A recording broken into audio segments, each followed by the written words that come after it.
This is Outward. Rain channel. Wait. Oh no, she was so close. And I'm going to attempt to platinum this game. Why do you ask? Because currently at the time of making this video, only 0.1% of players have managed to achieve this. And I aim to join the club. Outward, created by 9 Studios, is an open world survival RPG that emphasises on realism and player challenges.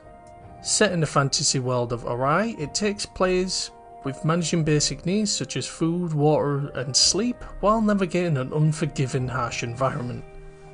Now, admittedly, when this game came out, it kind of flew under my radar, because, well, the world is going under this particular crisis that I can't mention because this video will get demonetized.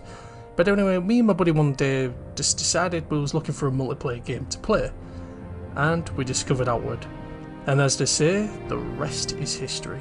I immediately fell in love with this game, as it just gave me this strong Elder Scrolls vibes, which is really odd because this game, design-wise, doesn't even feel like an Elder Scrolls game, but I just couldn't shake this feeling. But anyway, you're not here for that, you're here for trophies, and that's what I aim to do. In Outward, there are 4 main factions that you can join. There's the Blue Chamber, the Heroic Kingdom, the Holy Mission, and Sorobor Academy. Now you can only join one per playthrough, so when you create a character you can only join one of these factions. So in order to get these trophies I need to make 4 characters. So I need to make 1 character for the Blue Chamber, 1 for Heroic, 1 for Holy Mission, and 1 for Sorobor Academy. Now while playing through the main story there are 4 trophies we can also obtain, which are the parallel missions. Consider these are like side quests, each tied to each faction. Now we can do all 4 regardless of what faction we have chosen. The only issue is we need to try and do these while working through the main story. And also, I forgot to mention the main story is also timed. Well, what I kind of mean by that is the main story is kind of like a vacuum. You complete one quest, you have a 3-day break to do whatever you need to do, then you're given the next quest. Now, to the game's credit, the time frame you're given to completing these quests are quite generous. Sometimes they can range from 30 days, but as you progress throughout the story, it can get to 7. But it gives us ample time to complete the parallel quest while tackling the main story. And ideally, we only need to do this once. So, what my aim is to complete it on one faction, one of my chosen factions. Because once we've completed the main story with one of our chosen factions, we also have the DLC to tackle, which is the Soroko DLC. So, since we actually need to complete the game 4 times on all 4 factions, we can see what goodies and perks we get from the factions. We also need to keep in mind, while completing all 4 storylines, is they'll tell stories about this trophy, which requires us to beat an entire storyline without being defeated. So basically we just need to beat the storyline without dying once, which, as you'll find out, it's not as easy as it seems. And with that in mind and out the way, it's time for us to crack on with the story. And with my creative thinking, I named my character Simon, because why not? And in typical RPG fashion, I wake up from a shipwreck completely naked, which is strange because you'd think I'd have clothes on. Granted, maybe I was sleeping naked? Maybe I've just answered my question. But anywho, I awaken from a shipwreck completely naked and I'm following these torches and come across a gentleman named Yazan, who happens to be our childhood friend, and he asks us to take a nap on the bedroll. Granted, even though we just woke up 5 seconds from a shipwreck, but regardless he asks us to take a nap. And since he's the only one with a weapon, we're going to do just that. Once we've rested, we're finally back in town, and once we exit out, we're greeted with an angry mob. Once they've dispersed, we're finally given our first quest in the game. We've been given 5 in-game days to muster up 150 silver, or show proof of a tribal favour. Which is a nice easy way for a game to go, here you go, you got free reign, You just gotta get 150 silver, give it to Teresa, and that's it. Which is a pretty damn good game device. Not some boring tutorial, just here you go, and 150 gold, or get this tribal pass, and that's it. Right, so before we move on, I just want to say a couple of things. First, this next part is just me getting loot and gear and some skills for my character, because you'll soon realise that this game is pretty dangerous. So if you guys are interested in any tips and tricks, why don't you just stick around. But if you're not interested, skip to the next part. But don't you worry, any trophies that I've earned on the way, I'll do a quick recap. When you try and leave the city, you'll be greeted by a guardsman. He says he'll only let you out of the city once you have a water skin, backpack and a weapon. If you walk towards the beach, you'll find a water purifying machine and a water skin on top of it. But while you grab that, walk towards the dock and grab the fishing harpoon. And at this point, you're just going to walk along the coast and just fish. This is the best and most safest way to earn some money at the very start of the game. There's also some scattered boxes and other parts and bits and bobs scattered around the city, which you can also grab and sell towards any vendor. Once you've done fishing, head towards any of the vendors and sell everything that you've just fished up. Fish, seaweed, anything. Boots, you can even get some boots. But if you do get any blue sand while fishing, keep hold of it, don't sell it. You may be tempted to sell it, but don't sell it, because that will come into play later. Now, once you have a little bit of change in your pocket, head towards the blacksmith and buy a weapon of your choice. Granted, the cheap ones, of course, the iron ones. Now, I'd say pick one that you might feel comfortable with. So for me personally, I'm going to pick the halberd because it has a nice reach, and sometimes you can hit multiple enemies with it if you time it properly. Now that you have a nice shiny weapon and a water skin, head back towards the guardsman and he will teach you a spell depending on what weapon you've chosen. So for example, since I've picked the halberd, a nice sweeping move which would be good for some crowd control. Now, instead of exiting out the front door, or the main gate should I say, walk back and walk towards the lighthouse, or at the bottom of the lighthouse, as you can see in the video.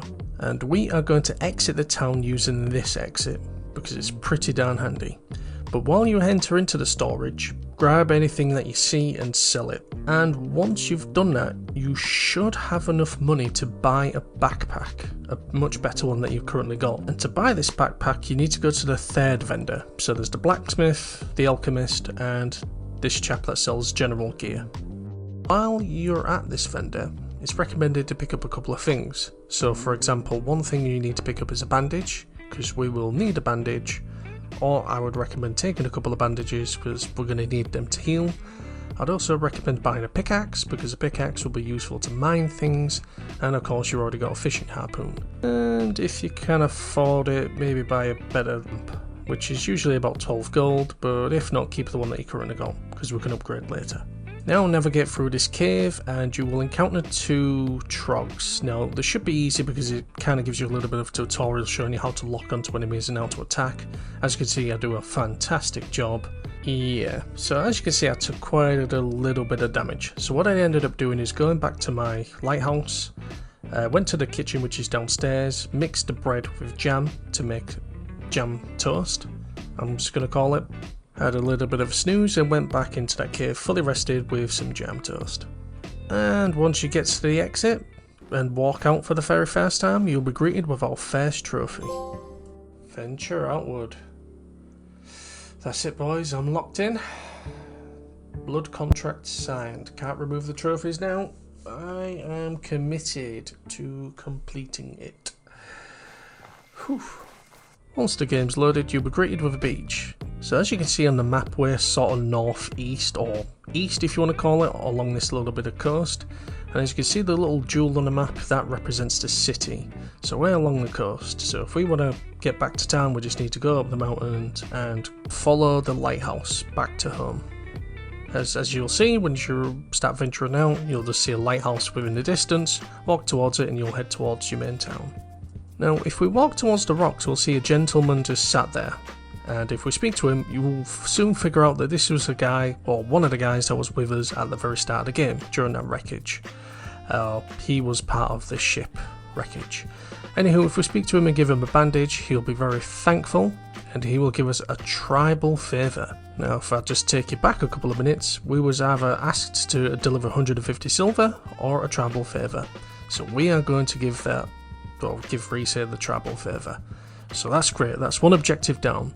With that objective down, we just need to go along the coast and fish. But while we are fishing, you might encounter these nasty little lobsters.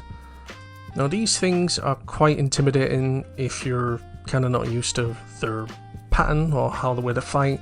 But if you're a Dark Souls expert, or if you have any Dark Souls experience, this should be a cakewalk for you guys. Because you just basically got to attack, move away. You'll see that it'll do a little bit of a bait attack, but you just got to be very careful and not suck like me. Because granted, I haven't played the game in a long time, so I was really rusty at the footage that you're seeing here. Since I got my ass handed to me, I tried to heal up and I ate one of my pieces of toast and netted myself another trophy.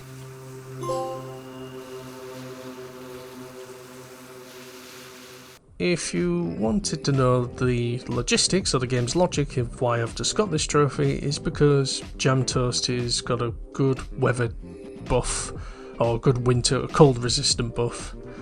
So if, of course, when the game starts snowing and I eat a piece of toast, I'll get a bit of good weather defense, which we'll talk about later. So at this point I'm just going to be walking along the coast, hitting up all the fishing spots and hitting up any mantis shrimp that wants a piece of me. While walking along the coast as well, there are some extra bits like seaweed, which we might as well grab. There's also some ore that you can mine there, but I just stupidly walked past it, but I think I'll come back for it later. But you can also mine that and sell that, so it's kind of useful for a bit of cash. So at this point I'm feeling a little bit cocky, because hey, I've killed a couple of these shrimps, they're easy peasy, I'm kind of getting used to this combat. Boy was I wrong.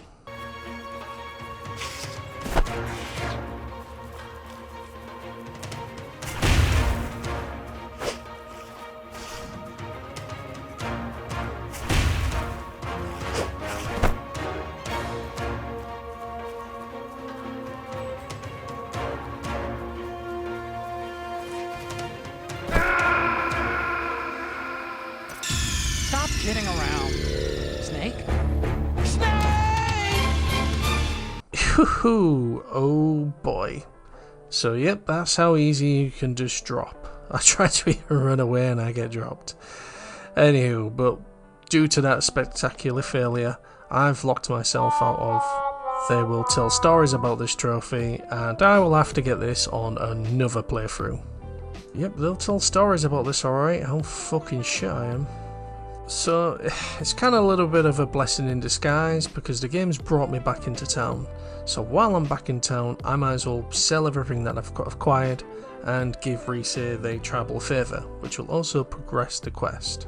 So I'm a bit bummed out because I didn't finish the fishing route that I planned to complete. But I did get 2 blue sands, which I'm going to save because this brings me on to the next part. Why am I collecting the blue sand and why am I getting all this money? And that is for the blue sand armour.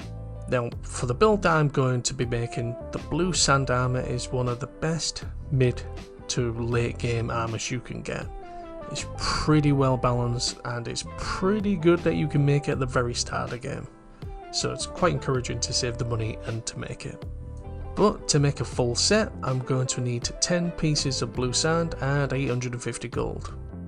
And since I'm in town, I might as well push the quest to the next phase, because Reese has given us a task to speak to all childhood friends, because they're going to be leaving.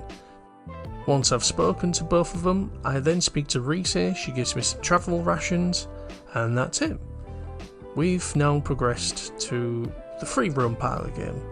Now if I want to progress the story even further, I need to join either one of the 4 factions in order to do so. But I'm not going to do that yet, because I need to get some gear and I need some money. But since I'm like full of boo-boos and cuts and can barely walk, I'm just going to go to the bed and rest. Now that I'm fully rested and healed, I exit out through the back entrance again and back onto the beach and begin fishing again. So I'm back onto the beach and it's dark, I can finally see where the blue sand is located. So I'm just going to run up the coast, interact with all these blue glowy particles in the sand and fish. And seek my revenge on the damn mantis that killed me. Once that was done, I drank a cup of tea and netted to myself another trophy, ready for summer.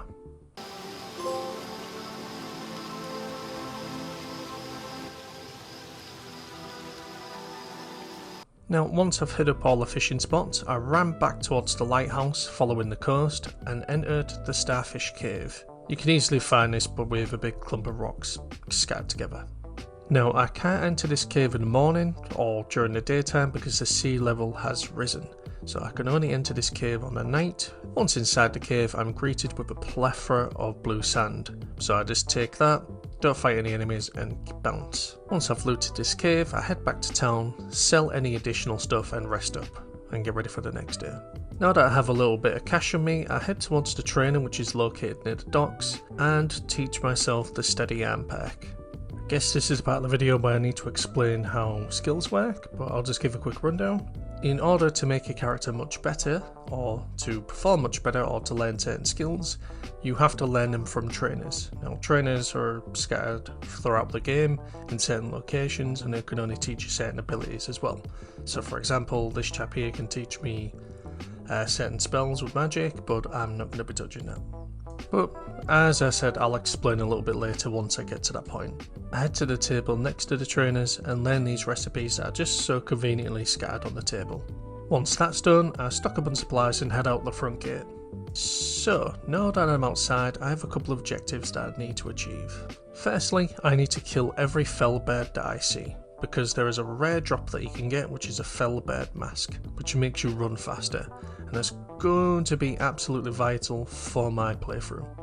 Secondly, I need to get more money of course, and I need to hit up these supply crates. Now in these supply crates I need to get some fusion coils, because that'll be handy to get a much better bag later on. And thirdly, and most importantly, I need to kill hyenas, because they drop predator bones and hide, which I can use the hide to make much better armour, temporarily, and to make my weapon much stronger. With the makeshift leather armour made, I'm a little bit more protected, so I won't be taking as much damage until I get my blue sand armour. While that's done, I head back into town and make some beef jerky by combining 2 meats and 2 salts, which also nets me another trophy. This trophy is for combining 4 ingredients together.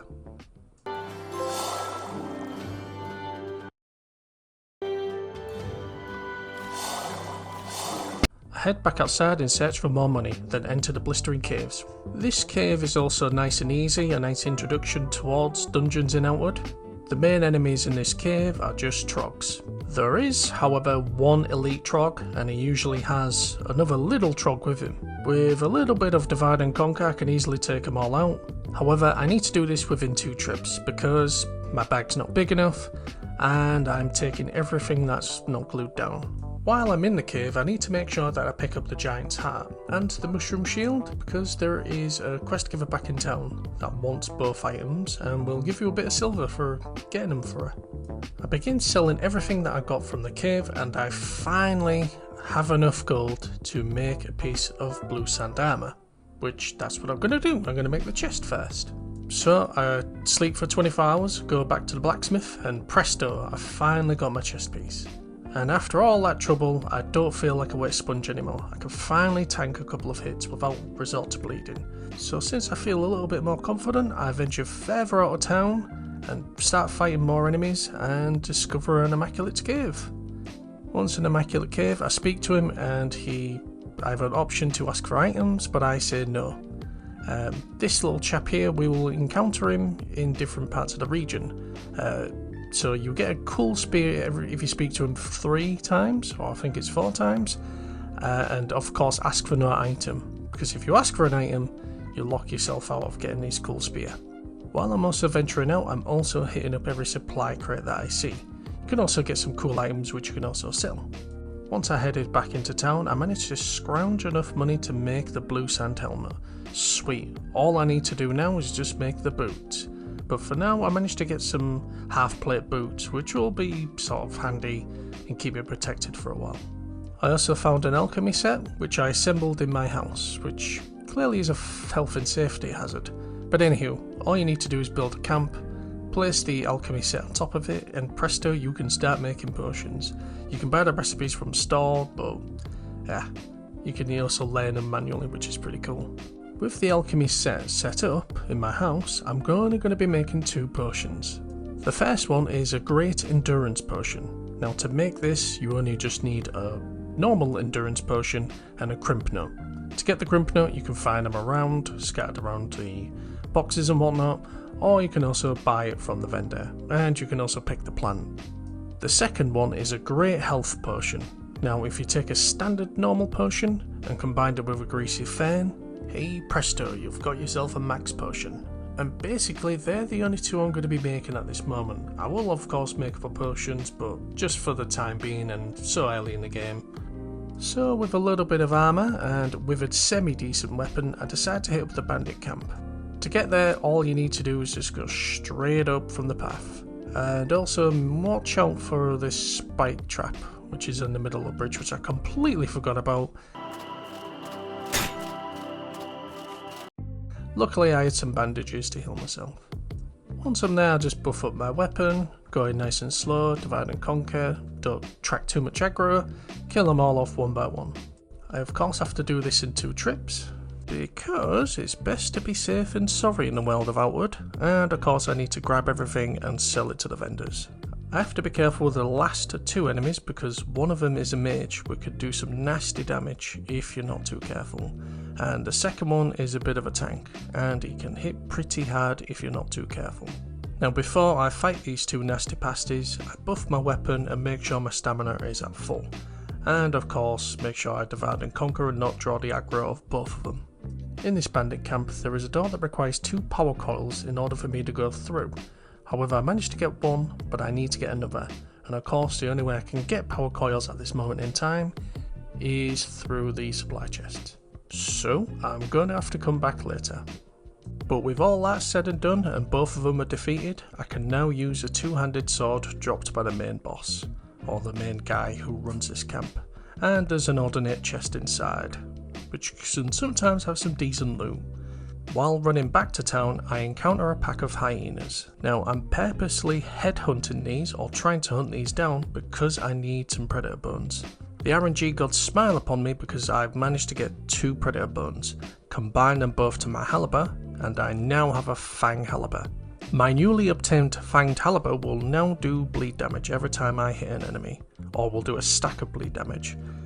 And with all that delicious loot that I earned from the bandit camp, I had enough money to make my boot. So now I am a proud owner of the blue sand armor set. Now I just need a good weapon, which I'm close to making, and I need a decent backpack to get me through the game. So with my full set of armor, I venture out to go search for more supply crates, and lo and behold, I found the last power coil that I needed to get the best backpack in the game. Granted, one of the best backpacks in the game. So with the 2 power coils in my pack, I venture back to the bandit camp in order to get my new backpack. I am now a proud owner of the Mefino's Trade backpack. This bad boy can hold up to 110 capacity, making it very handy early in the game when taking loot and selling it back to town. And thus I have a decent set of armor, a decent backpack, but now I need a decent weapon. So I'm going to venture to Ghost Pass, which is marked on the map at this location, to get my next weapon. While heading to Ghost Pass, I encountered one of the rare mobs that walk around this map, and that is the Wendigo. He is a tough son of a gun, but I'm feeling a little bit confident, so I think I can take him on, and I have no problem, so I can move on to Ghost Pass. While making my way through Ghost Pass, I encounter, well, ghosts. Who would have thought, eh? Now to deal with these ghosts, or spectrals, efficiently, I need to make sure that my weapon has some varnish on it. So the game does generously leave you some near the entrance, as you can see in the bucket. I just apply it to my weapon and I have a much easier time dealing with these ghosts. Now eventually I make it through Ghost Pass and encounter a shell horror. Now these bad boys are dangerous because if they hit you too much they will give you a stack of poison, which is very bad. And is the reason why I'm here, because this shell horror holds an ingredient that I need to make my fang blade much better. So I go in for the kill and...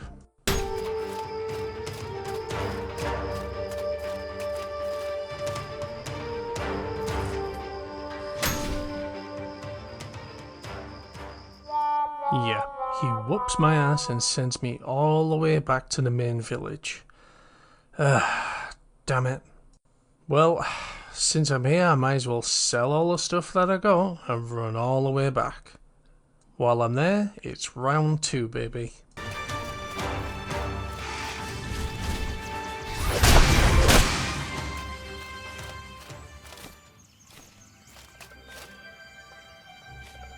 And finally I drop this sucker. And he drops what I need too. So this shell horror has dropped a piece of horror chitin, which I need to upgrade my weapon. So if I combine my fang halber with inoculous bones and some palladium scrap, I can now make a horror weapon, or more precisely, a horror halber. So in order to make a horror weapon, you need to make sure that your weapon is fanged first. So for example, if you take a sword, apply some predator bones to it, it'll become a fang sword. Then apply those same ingredients that I applied to my halber, and presto, you've got yourself a horror weapon. And this weapon packs a punch. It applies poison damage to enemies, which will be super handy early to mid game. While I'm here, or on this side of the map, I head to the Hermit's house. Hermit's wife is a vendor, so if you need to sell anything or trade your gold over, now you can do so. And the Hermit is a trainer. Now, I'm not going to be learning his skills that he offers, but I'm only going to be buying one skill, and that is the Weather Defense pack. Because it's still a little bit handy. Granted, it only gives you 8 Weather Defense for hot and cold, but it's super handy to have, because it makes all the difference. Now that I've got a decent weapon and armour, it's time for me to earn some money. I head to the Holy Mission's Conflux path, and enter the centre of the Conflux Mountain. I then proceed to go to the lower level and fight the rare mob that spawns there, which drops a rare piece of material which I will need later on. Now, I will explain a little bit later why I need these, but for now, just keep that in the back of your mind. Now that I'm at the centre of the mountain, I have the option to interact with the ley line to learn magic. Now, I will say the cool thing about this game is how magic works. So, in order for you to use magic, you need to sacrifice some of your health and stamina. So if you wish to use a lot of magic, you need to sacrifice a lot of your health and stamina. And well, you know, those two things are kinda useful for this game. But one way or another, I will need to get mana, because there is a trophy tied to it. But for now, I'm going to come back to this later on another character, because for now I'm going to focus on health and stamina just for this character. I then exit the Conflux path by taking the boat and head towards the bandit camp. Once you enter inside the bandit camp, there is a nice easy Wendigo to kill and an ordinate's chest. On my way to the next area, I encountered a problem. It started to snow in the game, and we are greeted with yet another survival mechanic. So 2 out of the 4 main areas in the game will have a chance to snow after a certain amount of days, and in order to survive within the snow, you need to have warm gear, or have a weather defense potion, or eat warm food. And at this moment in time, I have neither. And running back to town will take some time. So at this moment in time, I can't loot all the areas. I need to bail. And with the travel rations that I obtained from the bandit camp, I decided to go to Enmerka Forest. As travelling in this area has now become a bit of a ball ache, because I need to have food, or weather defense potions, or the right amount of clothing to survive in this cold. And with the loot and cash that I got, I think I can buy some skills now. I navigate through the forest and head to the city of Berg. Instead, I speak to the Wild Hunter trainer and learn the Unrage skill, and sell all my rubbish that I don't need. And I'm set on a decent amount of silver. I've got 2,700 silver at the moment, which should be enough to buy some skills. Then exit the city of Berg and head towards the desert. Now, the reason why I'm heading there is I need to get to the city of Levant, and within that city are 2 trainers that I need to speak to. And we've hit the point where I need to explain my build that I'm going to be running for all 4 characters. In Outward, your character is given 3 breakthrough points. So when you go to a skill trainer, you can learn the bottom skills without spending any of your breakthrough skills. You can learn them if you've got the cash to spare. But the middle skill within a skill tree costs a breakthrough point, as well as some cash. So as an example, if I was to look at the mercenary skill tree, I can buy the armor training, the fast maintenance, the frost bullet and shatter bullet skill without using a breakthrough point. But if I was to buy the swift foot perk, that will cost a breakthrough point. So if I wanted the additional 3 skills, which is the marathoner, shield infusion or the blood bullet, I need to spend a breakthrough point. Should also know, when you see two skills that are conjoined together, you can only pick one or the other. So for example, with the mercenary tree, I can either pick the shield infusion or the blood bullet. I cannot have both, no matter how much money I have. So to save myself time and a massive headache, I'm just going to be learning the same 3 skill trees for all 4 of my playthroughs. And those skill trees are going to be the mercenary, the rogue engineer and the warrior monk. I will give a little explanation why I've chosen all 3 skills. Let's start off with the mercenary one. Swift foot peck and the marathoner skill are super handy considering I'm going to be spending majority of my time running through this game. The shield infusion skill is an amazing skill to use if you're going to be using one-handed weapons and a shield. If the enemy is about to attack you and they have an elemental skill tied to them, so as an example the lobsters on the beach, your shield will be infused with that element, and once you block and they attack your shield, bam, they get hit with that element. It's an amazing skill and it will save my life many times. Now, the second skill tree will be a little bit controversial and I'll probably have people telling me off for this, but I like the skill anyway, and that is the feather dodge skill. Essentially what this skill does is you can roll with your backpack without any consequences. So you don't need to drop your backpack anymore, and trying to find it after a fight, you can keep it equipped. Lastly, I'll be learning the skill tree from the warrior monk. The breakthrough skill you get from the warrior trainer is, well, stamina. And you may have noticed that stamina is very useful in this game. The second skill I'll be getting on this tree is the Master of Motion skill. Now, I could have got the Perfect Strike skill, but the Master of Motion is pretty handy. You see, the warrior monk trainer sells you a skill called Focus. Once you use that Focus skill, you get granted a discipline boon. And the Master of Motion passive gives me 10 points in impact resistance and all damage by 10. In other words, it's less work for me. I just need to use Focus skill and boom, I get some impact resistance. Another ability that I'll be using from this skill tree is a move called Brace. Think of this move as a parry of some sorts. Essentially, I use this ability just before the enemy is about to attack me, they lose some stamina and I gain a buff. The last and final skill I'll be buying is the Flash Onslaught skill. I can only use this skill once I have the discipline effect active. So, in theory, if I use my Focus skill, I can now use the Flash Onslaught skill. But if I use the Flash Onslaught skill, I lose the Master of Motion passive buff. So I gotta use it carefully.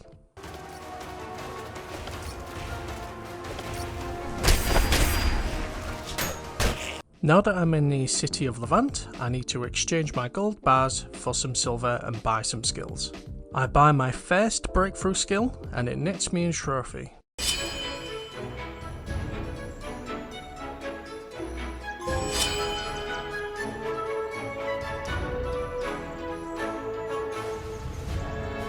Now that I've purchased all the necessary skills that I need for the mercenary, it's time to head to the port side of town and meet up with the rogue engineer. Now, after buying Feather Dodge, the second breakthrough skill that I'm after, I hit a bit of a problem. I am completely broke. You see, while I was in Levant, I was going to buy a particular item just to save myself some time coming back here. That item was the Chemist's Broken Flask. Now, the reason that I need it is for a particular weapon I want to make, but as you can see, I don't have much money to my name after buying all those skills, so I'm going to have to come back here later. And so, since I'm out of money, you know what that means. I need to get back to grinding. My plan was to go back to Chersonese and grind out those dungeons there, as they're pretty easy and I can net myself a decent amount of money. Now before I head back, I visit the Immaculate Cave that's marked on the map. Well, kind of in that location. Once again, when I speak to him, I don't ask for any items. I just speak to him and go on my merry way. Now, after my grinding little montage I went on, I netted myself a decent amount of cash, and then went to the Hollowed Marsh through the forest area. So, if you enter Hollowed Marshes through the forest side, instead of through Chersonese side, you'll find yourself trapped on this little island here. So, in order to escape, you need to go through the only dungeon you can enter, which is Ziggurat's Passage.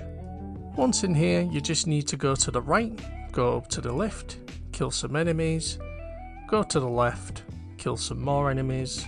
Then you'll find yourself on the top of some pipes, you jump down, grab the jaded idol and put it into the middle of the starting area, or the area that you entered. Once that's done, you'll find that the bridge that you tried to cross is now open, and from there I run to the city of Monsoon. Once in Monsoon, I do the usual thing of trading in my gold bars for silver, then I go to the warrior monk and proceed to buy all the skills there. And I get myself a new shiny trophy, the exceptional skill trophy.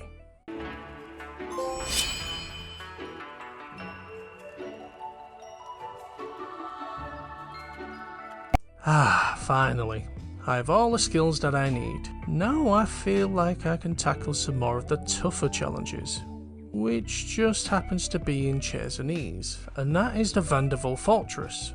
Now, this fortress is also tied to a trophy, or should I say the Blue Chamber Collective Trophy, which is the fortress toppled. Essentially, you just gotta wipe out everybody in this fortress. Granted, there is a way you could do this diplomatically, but I ain't all about that. I'm going in guns blazing. I make my way through nice and slowly, killing every enemy that tries to attack me. Now there is an Ordinate's chest that you can get here, but I pressed the wrong switch. I'm supposed to hit the switch next to the one that I hit, but essentially it leads me into a cave. I just need to run back around and go back in front, and I'm fine. Now, once I get to the end boss, I gotta be very careful, because she's a pretty strong mage, and she does a very powerful move. So I save my best OP move for her. Now once everybody's wiped out, and the base is wiped out of goodies, I then head back to the town to get my shiny trophy. And... wait, what? Wait, why have I not got the trophy? Why is it not popped? Wait, what? It said I've done the quest. Why is it not giving me the trophy? Okay, so after a bit of research, it seems that the trophy's bugged because I haven't really started the main story. Essentially, once you start the main story, you get prompted to go back to your village because there's trouble, thus leading to this quest being active. So essentially, I've skipped the first half or the first prompt, but finished it? I don't know the logistics, but basically I've locked myself out of this trophy for this character. So when I do a new playthrough, I should be able to get the trophy, because I'll just make sure not to go to that fortress until I'm told to.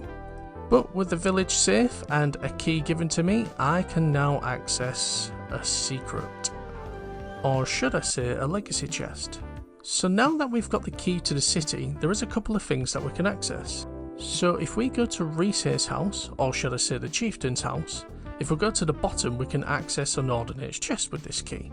If we use the back exit that we used during the start of the video to get to the beach, if we look to our left, we'll see there's a big door we can now access.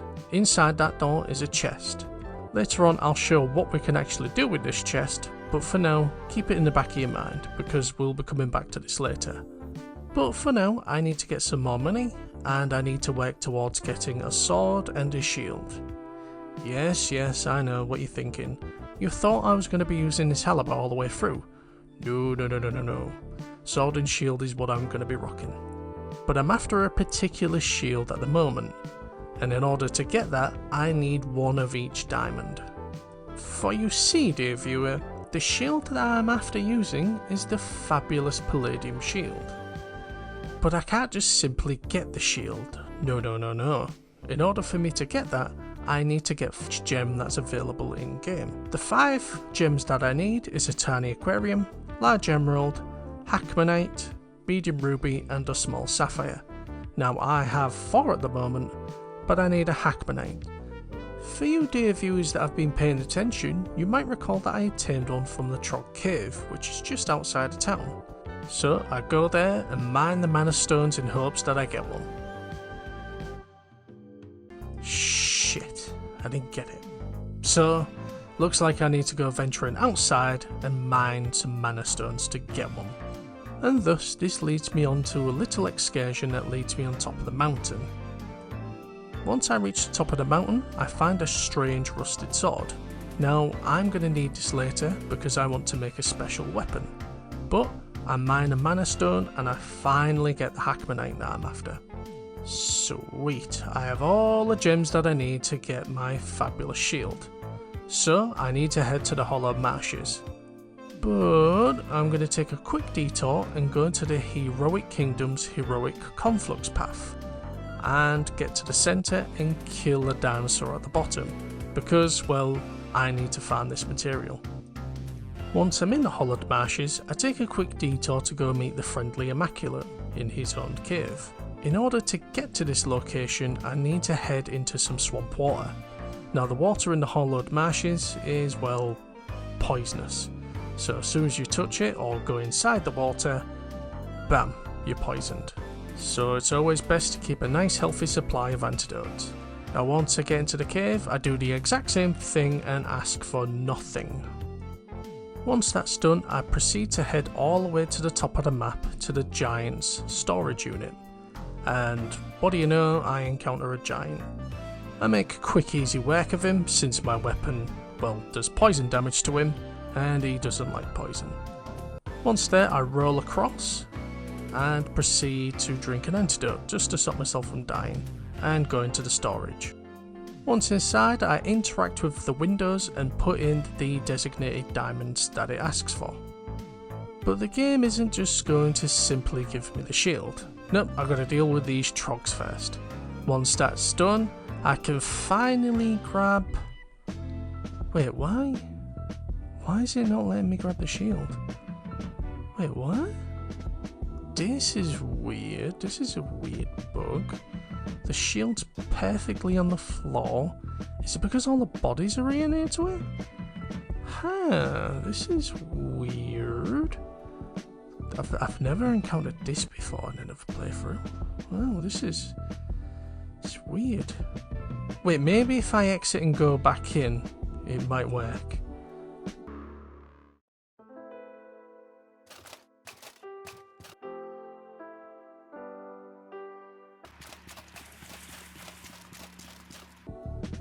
Yeah, it worked. How very odd. Huh. If one of you guys at 9.studio is watching this, it's a bug you gotta fix there, buddy. But never mind, moving in that, we're fine. We've got the shield, it's all okay. Ignore that little glitch, let's move on, shall we? Anyway, with that out of the way, I head back to Monsoon, because there is an item I need to buy in order to make that special weapon. And that is the Mage's Poking Stick, which can be bought from the Alchemist. So I buy that and proceed to move on. The third item that I need to buy is in the city of Berg, and that is the blacksmith's vintage hammer. So I head towards Berg, buy the hammer from the blacksmith, and run to the city of Levant, which is the final item that I need to buy. And with the final item purchased from the city of Levant, I can finally make the weapon that I've been hunting for. That weapon is Brand. The Brand sword is very good. It stacks cold damage onto the enemy and it also inflicts pain on the enemy, so it does 2 doses of damage onto the enemy, which is super handy. And now that I have a sword and shield equipped, I can finally set up my moves. I can finally set up my block, my counter, and basically use the skills that I spent lots of money on. Now at this point, I'm nearly complete. I just need 2 more things to make my character fully complete and ready to tackle a story. The first thing I want to make is another sword. So essentially I have 2 swords that I can rotate, because well, your weapons can break.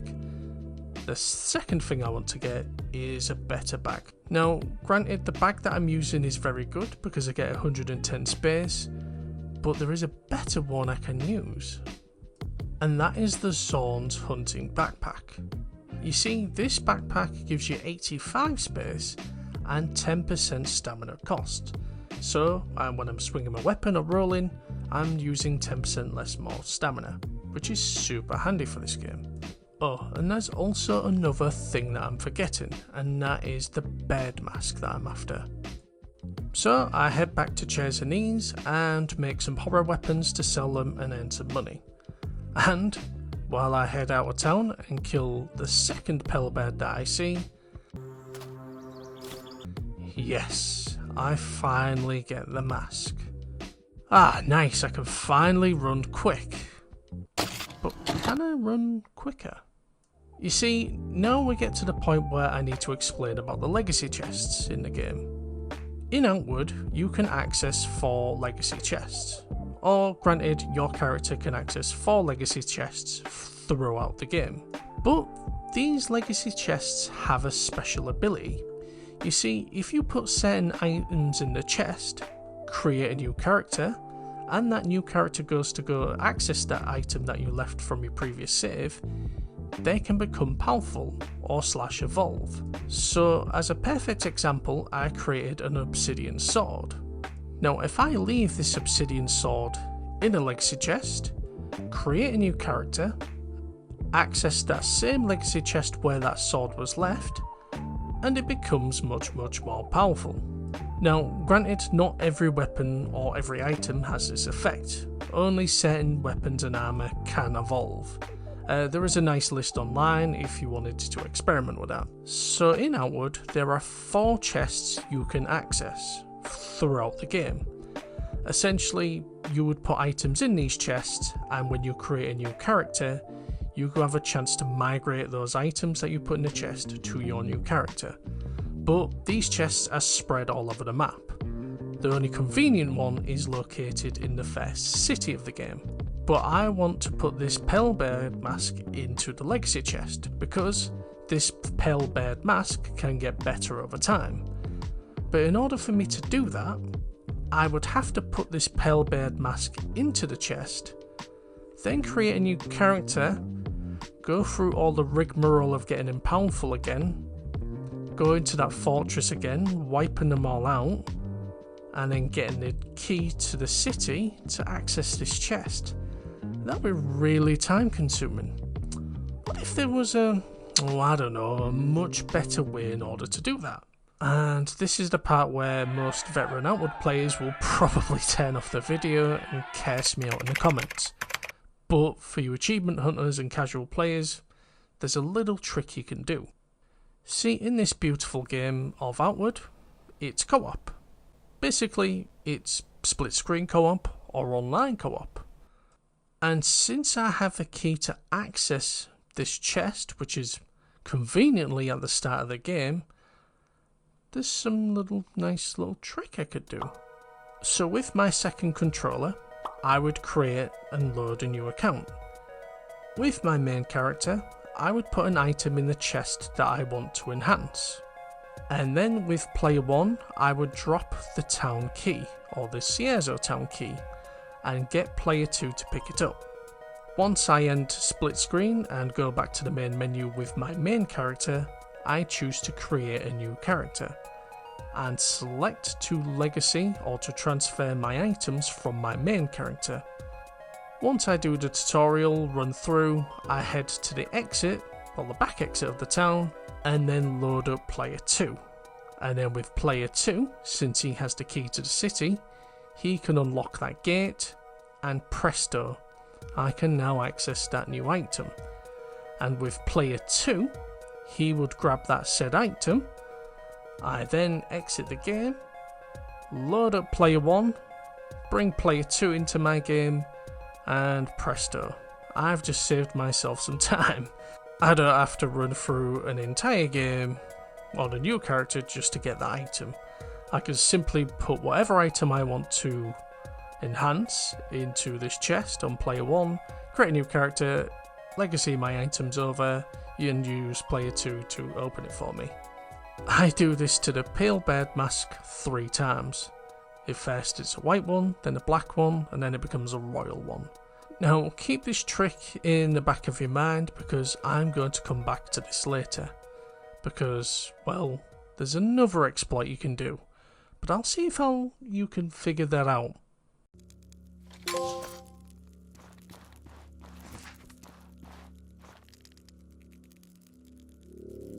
Now before I continue on my adventure, there is one skill that I forgot to purchase. And this particular skill is called Shield Bash, which is, well, kind of important since I'm going to be using a shield. There's also a passive that I can purchase, which is the Steady Arm, which gives me 10 points in resistance while I'm blocking. And thankfully, I don't need to go far because all these skills can be purchased from the Spellblade Master, which is in Chersonese, or the main town. Once that's done, I then now need to go speak to the Soroborian Caravana. So in order to get to Harmattan, you need to speak to the Soroborian Caravana and ask to travel with him. You see, this was the first DLC 9 Studios introduced, and that was the Soroborian DLC. This is also the home of a new area, and a home of the new faction we're going to be joining, because the Definitive Edition tied trophies that the DLC introduced into the main game, or granted, the Definitive Edition. Once I get to the main city, I speak to the Speeder Trainer, because there's a skill I can learn which is nice and cheap that gives me 25 stamina. Hell yeah, I'm taking that. But this isn't the only reason why I came here, because you see, I need to start killing rare bosses to get my new weapon. The reason for this is because, well, for a single sword it does a lot of damage, and it also stacks confusion. And since I'm going to be using a sword and shield combo, it'll be a welcome addition to my family. But in order to make this particular weapon, I need to obtain some rare ingredients. Now, prior to 9 Studios patching this, the only way you could obtain these rare ingredients is essentially at the end of the game or once you've completed the story. Now, it's something I will discuss later because there's trophies tied to it, but I'll just give a quick rundown since we're discussing it. Once you've beaten the game, you'll be able to access special areas that are referred to as unknown areas. These areas are scattered across the map in certain areas, and the only way you can get into these areas is to have a specific buff or certain items on you. Once you get into these areas, you'll fight a special boss or bosses. Think of these as an EX boss in an RPG. You know, once you've beaten a game or get to a certain point, you can fight special bosses. Essentially, this is what it is. But once you've beaten these bosses, they will drop these unique materials. And once you do a certain combination with these weapons and items, you can make some special weapons or armour. And that special weapon I want to make is the Maelstrom Blade. Now, just touching a point I mentioned earlier, this was patched, because now unique bosses that roam around the map or in certain areas now drop these said materials. Now, this might be a good time to mention what materials I actually need. I need the Pale Baird's Courage, Alat's Relic, Calaxia's Relic, and Vanderval's Hospitality. Those are the only 4 I need to make this sword. So far I managed to get one of them from that dinosaur I've been farming that's in the Conflux Mountains, so I need to try and get the other 3. Plus killing these creatures or going through these dungeons will net me a bit of cash, so it's a win-win situation. But regarding the update, this was a welcome change, and this is a very good change for people that are just starting out and haven't even beaten the game, because now I'm going to go hunt these monsters in certain areas, and there's a nice list I can follow, starting with Harmattan. And the first area I'm heading into is the Ancient Foundry, but it's guarded by 2 creatures. I kill the second creature and it nets me the Strange Amalgams trophy, which is I guess for killing this particular creature.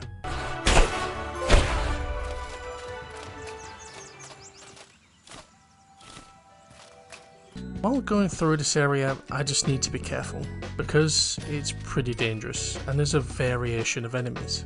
But I'm only after one particular one, and that is the Lightning Dancer. It's essentially like those dogs in Hollowed Marshes, but a much giant one, and that does lightning damage. This creature has a chance to drop one of the unique items, but he's surrounded by his buddies, and I'm not feeling confident I can take them all at once. I try and get rid of his buddies while dishing damage, and yeah, he hits really hard. And he runs really fast, because I'm trying to run away and heal, and he's just giving me the chase. He is out for blood. But this is a good opportunity, because now he's separated. Now I could just try and wail on him. And after beating him, he didn't drop the material that I need. It doesn't matter because there is also another unique enemy in this dungeon, but I gotta slowly work my way through and loot everything that I can find. I finally meet this unique enemy, and that's the Tsar Admiral.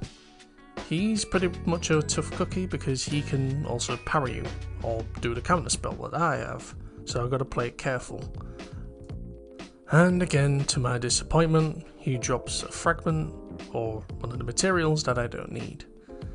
And so I may leave with full pockets, but I leave with an empty heart, because I've left with none of the materials that I need. So it's time to hit up the next area.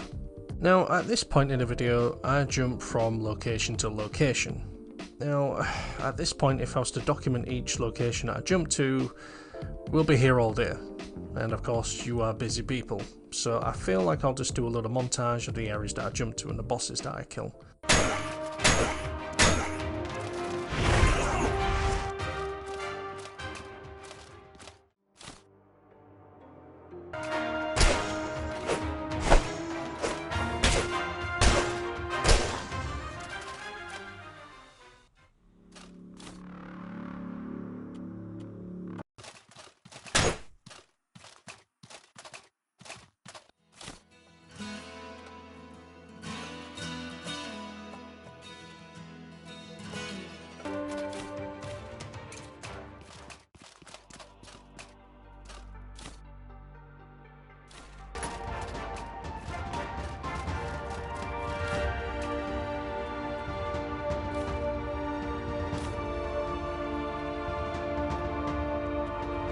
Yeah, so at this point I decided to take a break, and since I was in the forest area, I thought I might as well get my backpack that I was after, since, well, this is the location that I need to be at.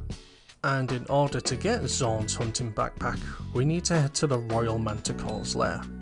And while heading there, you need to be very careful, because you can actually see the Royal Manticore, as shown in the footage. If you notice, the Soroborian Caravana also talks about the Royal Manticore and said it's roaming around. And yeah, you just gotta be very careful because he's one tough son of a bitch. And I ain't feeling confident that I can take him on right now.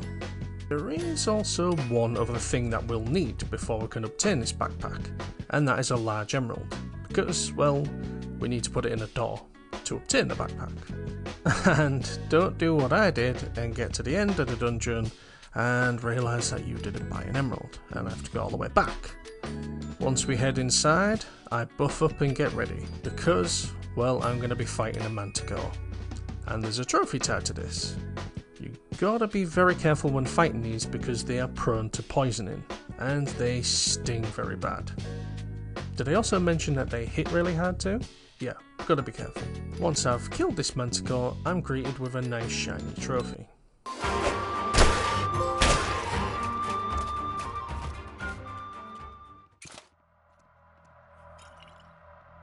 In this dungeon, I just gotta watch myself. There's plenty of spiked traps, so I could bleed easy, and also the trogs can poison easy.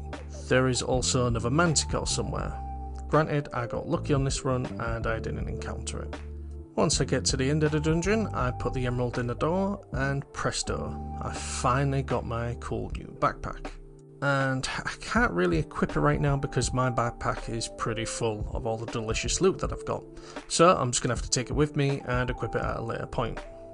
Now that I've got my backpack, it's time to work on getting my sword. So I head to Chersonese and head towards the Voltaic Hatchery. Now, there is a rare boss that I can kill here that will drop a relic, and there's also a cool little trick I can do here. Thanks to this absolute Chad on Reddit, there's a nice easy farming method that I can do, which is go inside, kill the boss, if it doesn't drop a relic that I want, head back out to the dungeon, rest for 7 days, go back into the dungeon, and he will spawn. This saves me travelling around the map, killing every boss, so this saves a lot of time, and I'm quite thankful that someone actually put this forward. Thank you, Mac Milligan 477. After a while, I got very lucky and I managed to get the drops, and so finally I can make this weapon.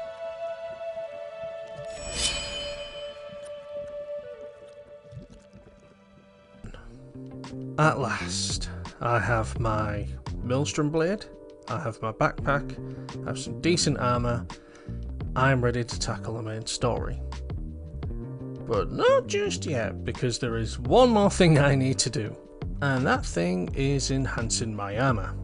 This is just the last thing, I promise. After this, we can crack on with the story. In order to do this, I need to head back to Harmattan, so I need to speak to the Soroborian caravaner and travel with him to his hometown. Once there, I need to purchase 2 ingredients, which I can buy from the Soroborian Academy. The first item that I need is an enhancing pedestal, and I need 4 pillars. Now, I will say enhancement on Outward is unique, and I'd say confusing at the start. If you don't know what you're doing, it's quite confusing, I will say. There is also many great guides online from Machine Shot. Saying that, he does a lot of amazing Outward videos. Definitely check out his content. But from a side note, it's quite confusing. To give a brief summary on how enhancing works, you need to place the enhancing pedestal down. Once that's down, you need to place the enhancement pillars in their set locations. But that depends entirely on what enhancement you want to do. So for example, certain enhancements can only be done on specific armors and specific weapons. So to keep this very simple, and granted I've been talking your ear off for a while now, I'm just going to be doing the Aegis enhancement to my armor. The reason that I want this particular enhancement is because it adds 2 protection to my body armor and 1 protection to my helmet and boots. So it just makes me a little bit stronger. Or should I say, it allows me to take a couple more hits.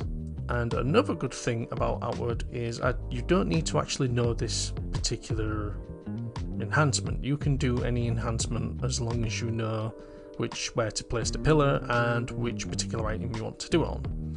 So in order to do this particular spell or enhancement, I need to place 1 pillar east close to the pedestal, 1 east further away, the third one to the west, and of course west far away.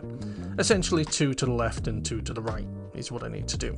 And I need to do this at the daytime, so between 5 AM or 6 PM. Now that we've got that out of the way, we just need 1 more ingredient, and that is incense, in order to enhance your gear. Now, in order to make the ones that I need 2 dreamer roots and 1 elemental particle fire.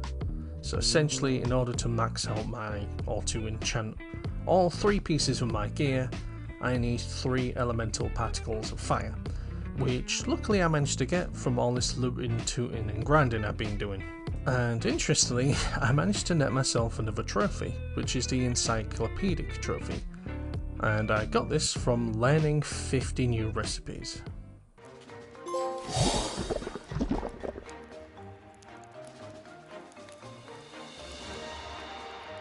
Now that I have my incense, the pedestals placed in the right place, it's time to finally enchant a piece of my armour. And once that's done, I earn myself a new trophy.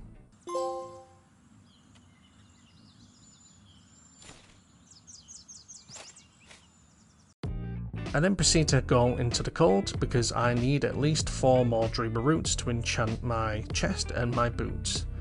Luckily, the pedestals and the enchanting table stay in the exact same place, or they don't move. So all I need to do is just head out, get some dreamer roots, make some more incense, and I can enchant my next piece of gear. And finally, we arrive at the end point. Well, not the end point, but finally we are ready to tackle the story. No jokes, no other bits. Finally, we can tackle the story and get ourselves some trophies. So, finally, we've got ourselves a good bag, good weapon, and a good bit of gear. Now it's time for us to finally dive into the story. Maybe I should have timed that better, but it's finally time for us to dive into the story.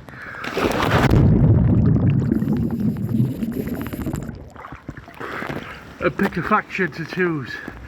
Right, so if you did skip the majority of the video, why did you even do that after all this editing I've been doing?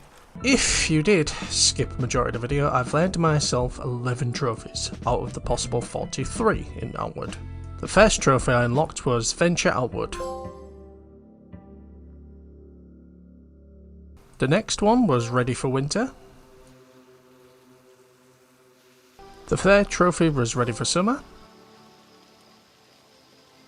The fourth trophy was combining 4 cooking ingredients together. The fifth trophy was Scourge Slayer. My sixth trophy was Eureka.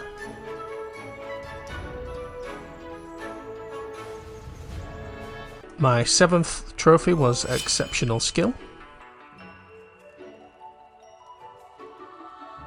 The next trophy was Gift from the Ancestors.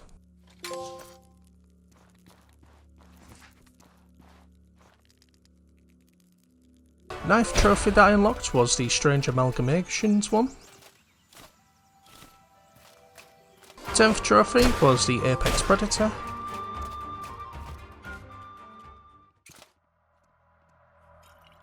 The 11th trophy was the Encyclopedic one.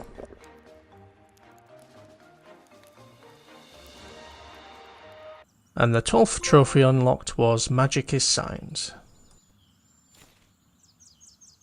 So I've obtained these trophies from just playing a game and essentially getting my character to a playable state that I can tackle a story comfortably. So the first storyline that I'm going to be completing for my first character is the Heroic Kingdom questline. I would put these in the sort of medium category in terms of difficulty. Blue Chamber would be the easiest. I would say Heroic is considered the hardest. The reason I chose this kingdom for my first one is because, well, you get a 15% boost in damage if you complete the third quest correctly. And, well, damage is everything in this game, so why not go for it? The last thing I want to cover before I crack on with the story is the side quests, or as the game would refer to them as the parallel quest. I guess they're called parallel quests because they run in tangent with the main story. I guess I finally understand that now. But anywho, just to cause less confusion, what I'm going to be doing is covering the parallel quest related to the faction. So for example, the Heroic Kingdom, I'm going to be covering the Heroic Kingdom parallel quest only. But bear in mind, I do complete these quests with all of my characters. There is a lot of benefits, I'd say, for completing these parallel quests in tangent with your main storyline, so I would recommend trying to do it if you can. So if you do see any odd items where I look different, bear that in mind. So let's get to it then. In order for us to join the Heroic Kingdom, we first need to speak to Yazan. You guys know who he is, right? Yeah, the guy from the start of the game? Yeah? Anywho, once you speak to him, he'll ask you to go and speak to a woman called Cyrene, who's just outside the entrance of the castle. Once you speak to her, you'll see that she's super pleasant, and the only way she'll accept us into the Heroic Kingdom, or give us a recommendation, is by, well, being a magic user. Which, as you may know, is not something I'm going to be touching in this game. So getting a recommendation from Cyrene is just out the window.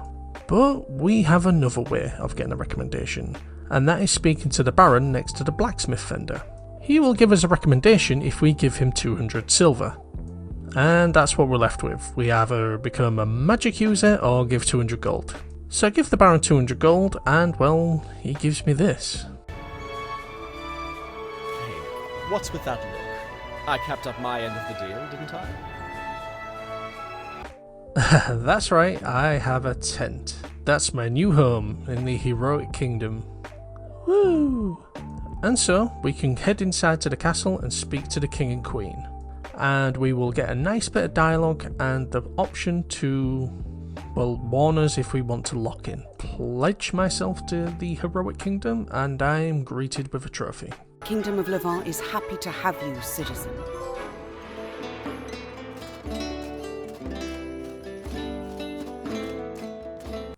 And so, the main story starts. But not just yet, because we're given a 3-day gracing period to, well, do what we need to do. We need to get weapons, yada yada yada, potions, we could do whatever. But I ain't gonna wait around because I'm already ready. So I'm just gonna lay down my new tent and sleep in the town somewhere. Once our 3 days of freedom are up, we've been prompted to speak to Cyrene. Once we speak to her, she advises that we need to go to the city of Berg to oversee a meeting. It seems that all the leaders from the other factions are going there for a meeting, so we need to assist her in anything that she needs. Once we're in the city of Berg, we just need to go up some stairs and head into the massive building. Once we're inside the building, we need to speak to the gentleman near the stairs. He'll advise us to head into the basement because there's, well, some juicy information going on down there. We'll say that, well, okay, we're in, and see what he needs us to do. He'll give us a lantern, if we don't have one, and our quest will update. And of course, if we speak to Cyrene, she'll also point us at the gentleman on the stairs. Once we head downstairs, we'll hear some strange noises, and we'll be greeted by bandits. Okay, so maybe this is probably a good part to explain what I'm going to be doing with these main quests, and that is getting the good ending. And to get the good ending, you need to follow certain particular steps, or do certain secondary objectives, or complete the quest in certain ways. So bear that in mind when you see me completing a quest in a certain way. That is because, well, this is how you're supposed to perfectly do the quest. I'm echoing, but you can't see me. Now once we've defeated those bandits, there'll be a note on the floor. If we read the note, these bandits will advise us that they've set up a base on the south of the forest. So we head out and we're going to go south towards the burning forest and find this base of theirs. But before you do, you need to head into the bar, or the pub in the city. Because once you go inside this pub/bar, you'll hear 2 nobles talking about an assassination. This leads us to the Heroic Kingdoms parallel quest that we're going to be completing. Now, in order to find this bandit camp, we need to head towards the burning tree, which is, well, a big burning tree in the map that you can't really miss. Once you get to the burning tree, you just head south towards it and you'll see a little hut. We then head inside and take out these bandits. Now before we exit, we need to read the note on the table. This is linked to the Heroic Kingdoms parallel quest that we're going to be completing. Now we need to run back to the desert. Once we get to the desert, if we look to the left of us, we'll see a body of water and a robed man there. This fine gentleman is tied towards the parallel quest. If we speak to him, he'll give us a clue on where we need to go. He'll mention that he was attacked by bugs, so we need to head towards the Hive prison. Once inside the Hive prison, I would advise, well, not fighting these creatures, because they have a really nasty debuff. So if we run to the left of us, we'll see a cage and there'll be a note there. I just quickly read it and I head on out. Once I get into the city of Levant, I go and quickly speak to Cyrene, because, well, shit's gone down. We do speak to her and let her know that we killed the perpetrators that were going to be behind the attack on the Blue Chamber, and we get a decent bit of money and a new recipe. Sweet, that's 1 quest down out of 4. But we're not done yet because we still need to complete this parallel quest, and we're very close to completing it. If we go to the port side of town and go on top of the roofs, we'll find our 3rd and final note. So just a quick recap, the first note was near the burning tree, or in the bandit camp near the burning tree. The 2nd note was in the Hive prison in the desert. And the 3rd note is in the port side of town on top of the building. Once we've gathered all 3 pieces of these clues, we need to present them to Cyrene and let her know what we've found out. She'll be enraged with the information that we've presented to her and ask for our assistance in finding the perpetrators. Once we agree to helping Cyrene, we'll be teleported to the underground passage. Once we've finished loading inside the underground passage, they'll ask us to keep an eye out for the prince and the baron. And after the way the Baron treated me, I definitely want to find him and teach him a lesson or 2. But we can easily find him because he's not far from us. To simply find the Baron, all we need to do is hit the switch that's really close to Cyrene, walk straight and interact with the very first gate that we see, and voila, here is the Baron. And we're presented with an option. He'll ask us to let him go in exchange for 300 silver, or beat him up. Now luckily this doesn't affect the outcome, so you're free to choose whatever you want. I, however, am here for blood. And luckily my character feels the same because this is for ripping me off with that damn tent. Once we've disposed of the Baron and looted the area, we just need to go back to where Cyrene was. And since we've hit that switch, a path has appeared. We just need to follow the path, deal with the bandits and head down. Once we get to the bottom, we'll see that the prince has already been cornered by Cyrene. So no matter what dialogue we choose, it'll still end the same way, that we capture him. We don't get a choice to kill him. Once we've done speaking to him, we can head back to the castle and let the king and queen know what we found out. Once we've spoken to the king and queen, we'll have netted ourselves a nice new trophy. Excellent. Now that we've completed the first quest, we're greeted with a 3-day grace period. We can use this time to complete the other parallel quests, but as I said, I'll cover them once I do those factions.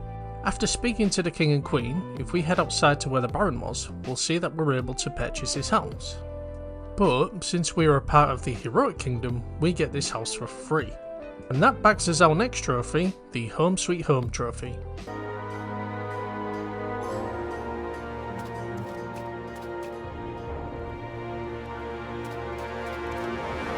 Now that we're on the subject of houses, I might as well explain how you get them. Minus the lighthouse, well granted you have to pay 150 gold for that, but regardless, you can purchase a house in all the major cities. That's right folks, you don't have to live like a gypsy while playing this game, you can actually buy a house. In order to get a house, you simply need to join one of the major factions. Essentially, you need to start the main story. Once done, you'll start to see certain NPCs stood out specific houses.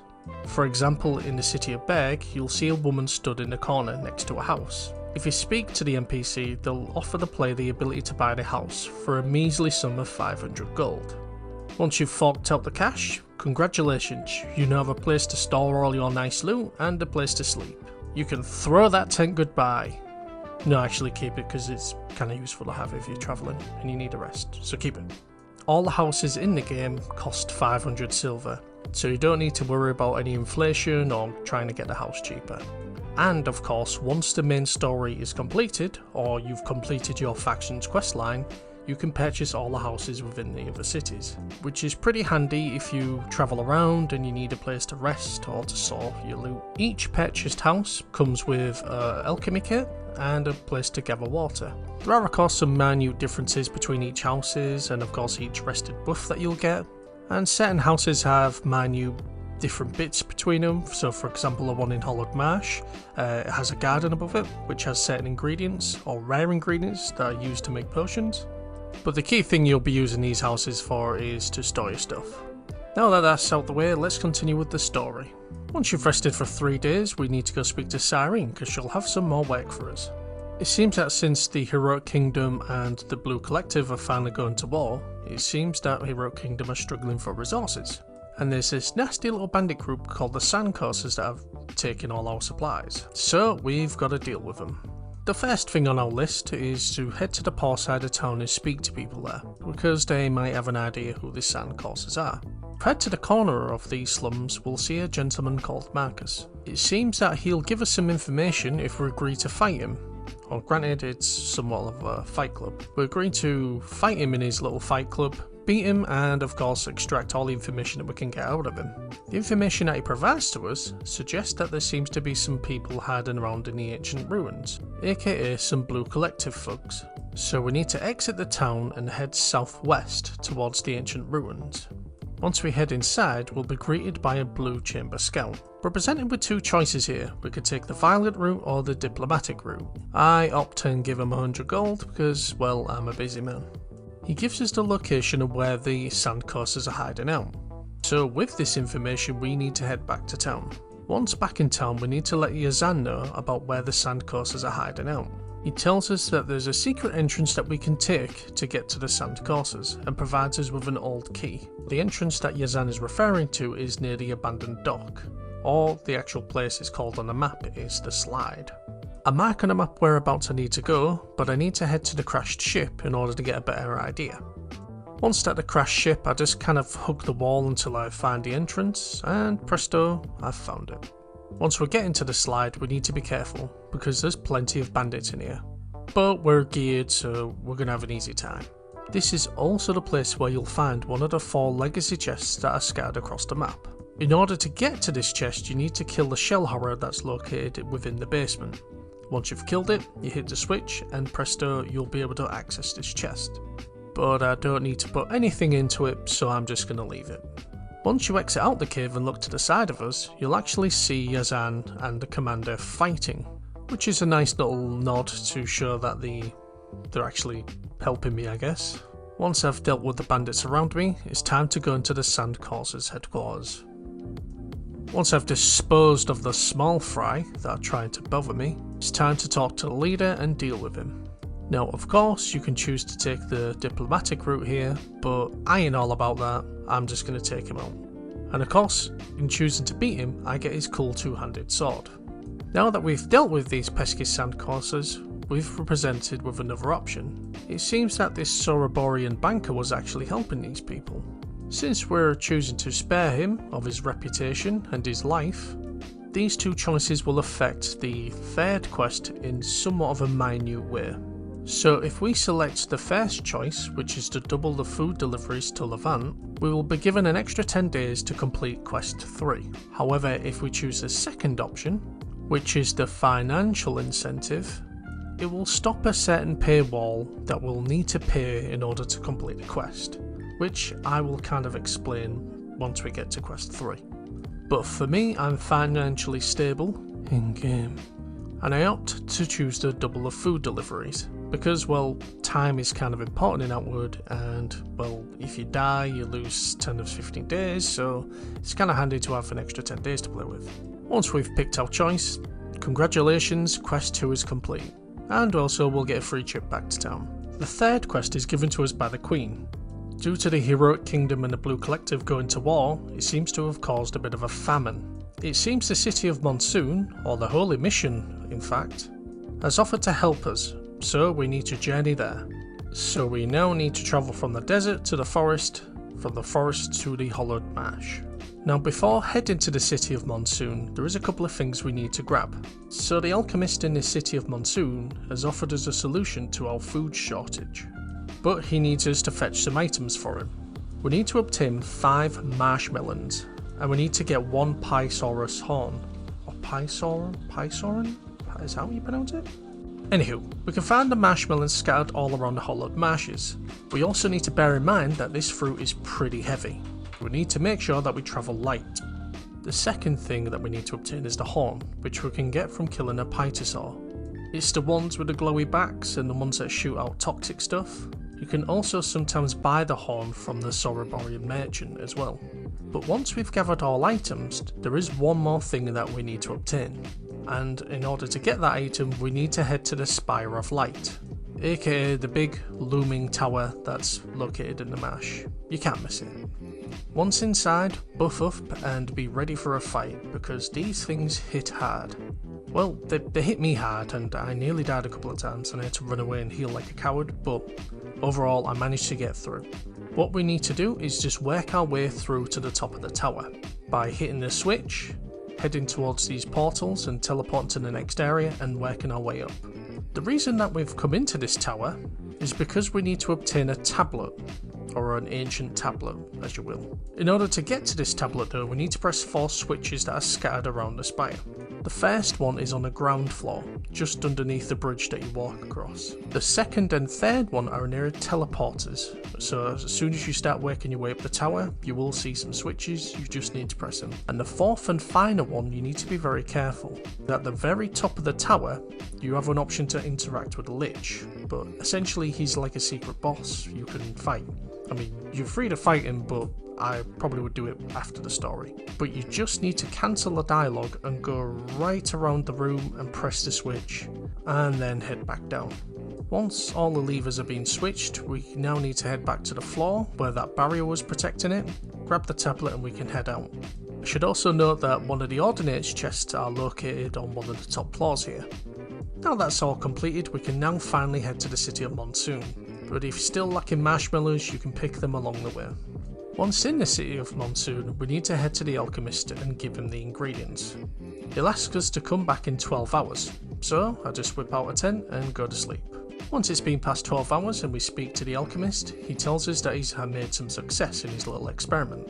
But there's a little bit of an issue. It seems that the plants that he's made are too big for me, or your character, to take back to the City of Levant, so we're going to need some extra help in order to take those plants back. He suggests speaking to the Soroborian merchant to see if there's anything he can do. We speak to the merchant and, well, he's willing to help us if we fetch him a tableau.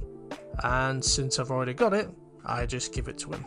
But he's been an extortionate bugger and he wants another 300 silver out of us. So yeah, do you remember the choice I made on the second quest? Well, this is where that 300 silver settlement would have helped us if I picked option 2.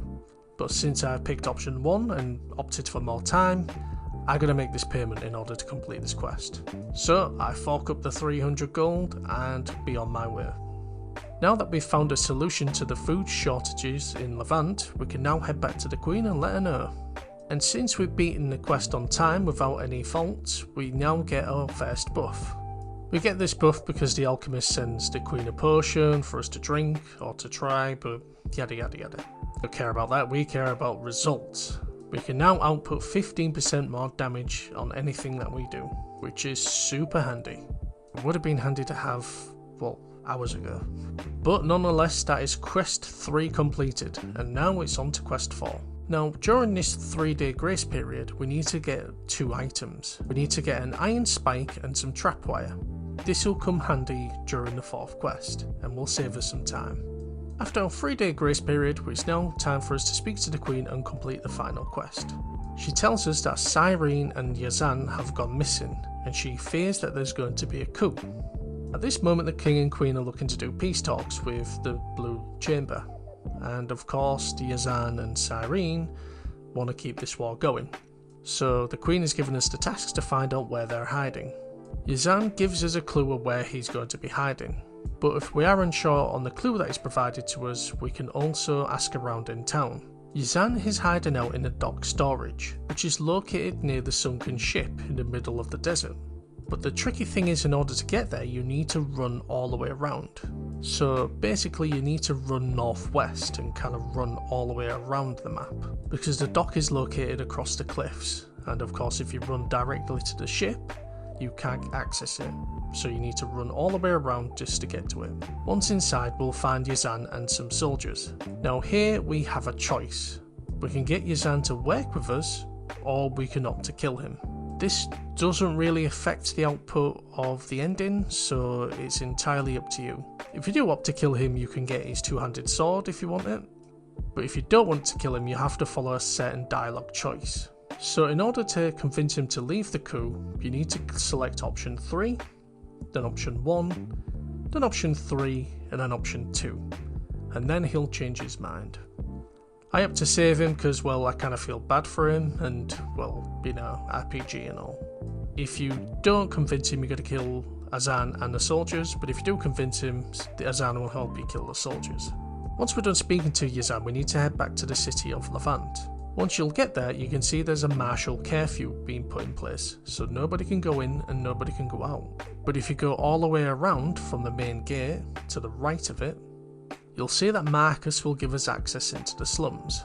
Once inside the city of slums, we need to speak to the Pigeon Eye. He'll opt to create a diversion for us, but he needs an iron spike and some trapwire. Lucky for us, we've brought some.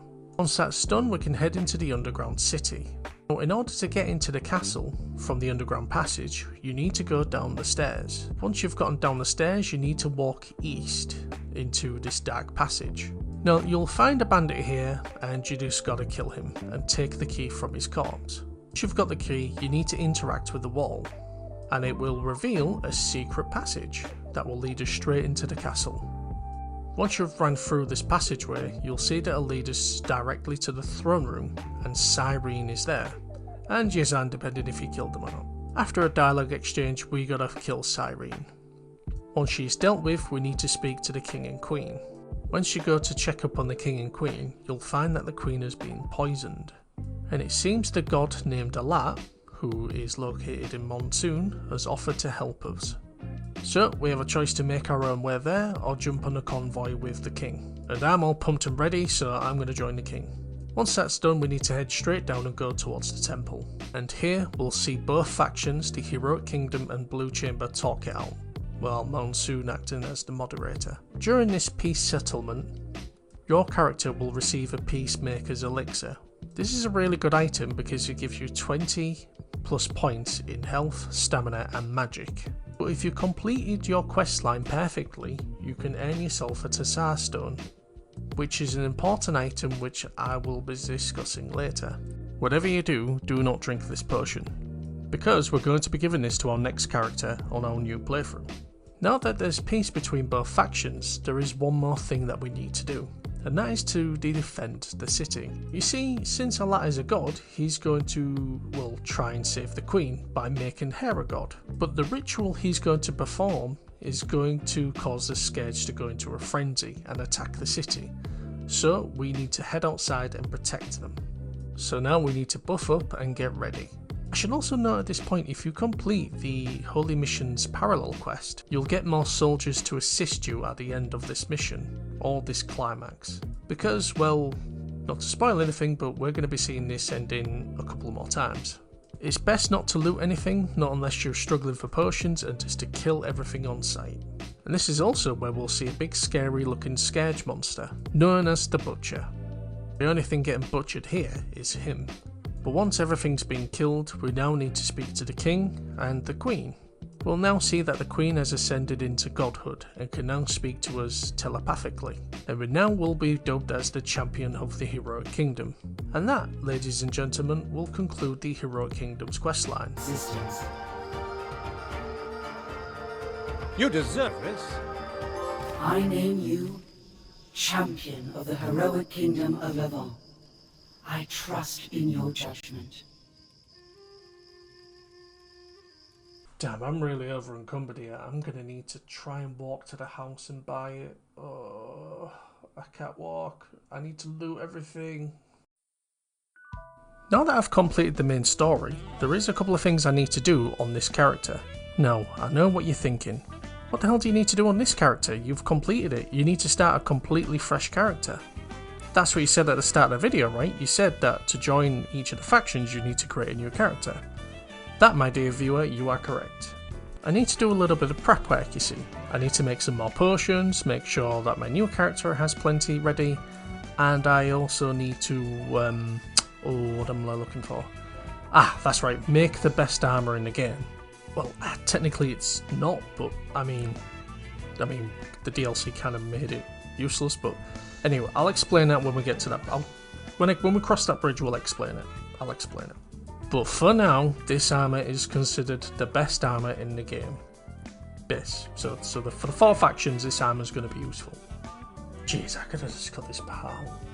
I'll leave it in. So the armour that I'm referring to is the Tsar Armour. Now there's 2 reasons why I'm going to be getting this armour. Firstly, because it's very good. Actually, no, wait, there's 3 points. First off, it's really good. Second, it's very durable and doesn't break.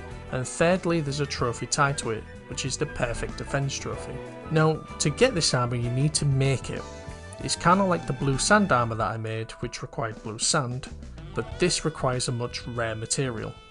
Do you remember that Tsar stone that I got for completing the story perfectly? Yeah, well, I kinda need 11 of those to make a full set of armour. Now before you jump to conclusions, no, that's not the only way you can get a Tsar stone. You can find 5 Tsar stones in your game, or per character. Now again, they're not randomly scattered or anything, there are 5 set ways in order to get a Tsar stone. One of them is completing your story faction perfectly. The second stone is tied behind a quest called the Treasure Hunt, which takes you around the world, looking at certain clues, and then at the end of it you get a Tsar stone. You get the third stone by completing the dungeon, the Electric Lab, which is located in the desert, and then the 4th one is located in a dark ziggurat, which is in the Hollowed Marsh. The 5th one is located in Chersonese.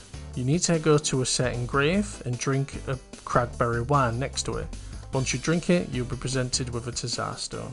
But my 2 pence, you said you need 11 pieces, but you can only get 5 per game. How the hell are you supposed to make a full set? Well, my dear viewer, this is where the legacy chests come in. So, in order to get this armour set legitimately, you need to play the game at least 2.5 times. So, on your first character, you would need to get all 5 stones that are scattered around the world. That means completing your story perfectly, that means doing a treasure hunt quest, that means going to all the dungeons and getting those 5 stones. So with those 5 stones, you could create the boots and helmet. because the boots require 2 stones, and then the helmet requires 3 stones. That's great, you're nearly complete, you just need the armor set. You see, that's where the path comes in, when I said you need to play the game 2.5 times, because the armor set requires 6 stones. So with the Tsar helmet created, and the Tsar boots created, you would need to put each of those items in a legacy chest, create a second character, don't touch those items, and get 2 stones. Well, granted you can get 1 stone, but I would recommend getting 2 stones within your second character and putting them in the 2 remaining chests. Then on your third character, you will need to complete the game again fully. So that means you need to go to the dungeons and get the stones, you need to go to the grave and get the stones, and you need to complete your faction fully. Granted, if you put 2 stones in the chest and your armor and boots, you probably wouldn't need to do the story fully, you could just run to the dungeons and go do the other treasure chest quest and go to the grave. Now that you have the right amount of stones, you can finally make the chest piece that you wanted. And congrats, you've finally got the best set in the game. Kinda. Now I did forewarn this or give a little clue when I got the gift from the Ancestors trophy. But if you're not sure, it's time for me to explain it. Now at this point you're familiar with the player 1, player 2 method. I'm just going to call it right that, player 1, player 2 method, where I drop an item from player 1 and then player 2 picks it up. And I assume you're all familiar that there's a legacy chest in Chairs and Knees right at the start of the game. So what if I put a Tsar stone in the legacy chest that's right at the start of the game, and I drop the key, or I give the key to player 2 that can access it. And then if I create a completely new character, gift the traits from my Heroic Kingdom character, run through the tutorial and run towards the place where the legacy chest is located and get player 2 to open it, and then get player 2 to grab that Tsar stone, then I delete that character and then create it again. Repeat the process about 11 times. I wonder if I could just create enough amount of stones for me to make the armor. And then when I've accumulated an 11 stones with player 2, and then log into my Heroic Kingdom character, get player 2 to drop those stones and then create an armor set.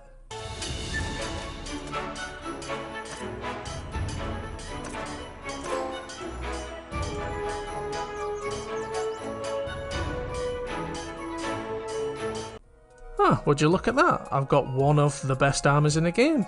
Okay, if I haven't made this abundantly clear, I'm going to be transferring my items from my current account to my completely new character. And I'm going to be doing this by using player 2 as the mediator. So all the equipment that I've accumulated, the Tsar armor, my weapons, my potions, even my money, everything that I've accumulated for this character, I'm going to be passing to my new character, or the character that's going to be running through the Blue Chamber Collective storyline. First thing I need to do is to log player 2 into my world, or use the second controller. Once that's done, I or player 1 will drop all my items, so I'll drop my bag and all my armor. Then I get player 2 to pick up my bag and all my items, get player 2 to log out, then I get player 1 to log out and start a completely new fresh character. Once I've ran through the tutorial and got to my lighthouse, I log player 2 back in, get player 2 to drop all the items that I gave to him, and then log player 2 out. Then pick up all my items. And I've just saved myself hours of time and effort, and I'm pretty much ready to tackle the main story. And since I kept hold of the Peacemaker elixir, and didn't drink it on my first character, I can now use this potion and give it to my new character. And so now my new character has extra 20 health, 20 magicka and 20 stamina. And it's time for us to crack on with the Blue Chamber Collective storyline. On my brand new character, I head to all the major cities and buy the necessary skills that I need. Once that's done, I head to the city of Berg and speak to Reese about joining the Blue Collective. She tells me I need to get a recommendation from one of the 3 leaders, so I need to speak to either one of them and get their blessing to join the Blue Collective. The easiest way to get a recommendation, I'd say, is to speak to Saga Battleborn inside the pub. He'll ask you to make any kind of rag that can enhance a weapon. To make a fire rag, you just need some linen cloth and some oil. Now while looking for some oil, I realised I can net myself an easy trophy here, since I had majority of the potions. And that trophy is the hold my meds and watch this. To get this, I just need to drink all the elemental potions, drink a potion that gives you impact resistance, and drink a potion that gives you rage as well. Once that's done, voila!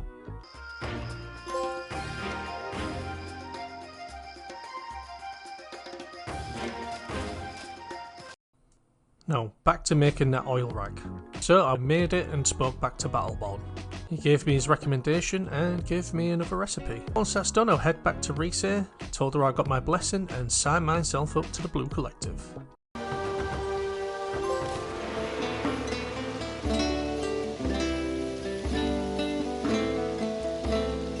Now that I've officially joined myself into the Blue Collective, I've run all the way down to the end of the street and buy myself the house there. Store anything I don't need and rest for 3 days. For quest 1, we need to head to the Blue Chamber Hall and find Risa. Once inside, you speak to Risa and she'll ask you to speak to all the members that have attended and get a feel for the situation. Now that you've told Risa about the vibe of the room, she asks you to go to the inn and see if any more members have attended. And once you start to head to the inn,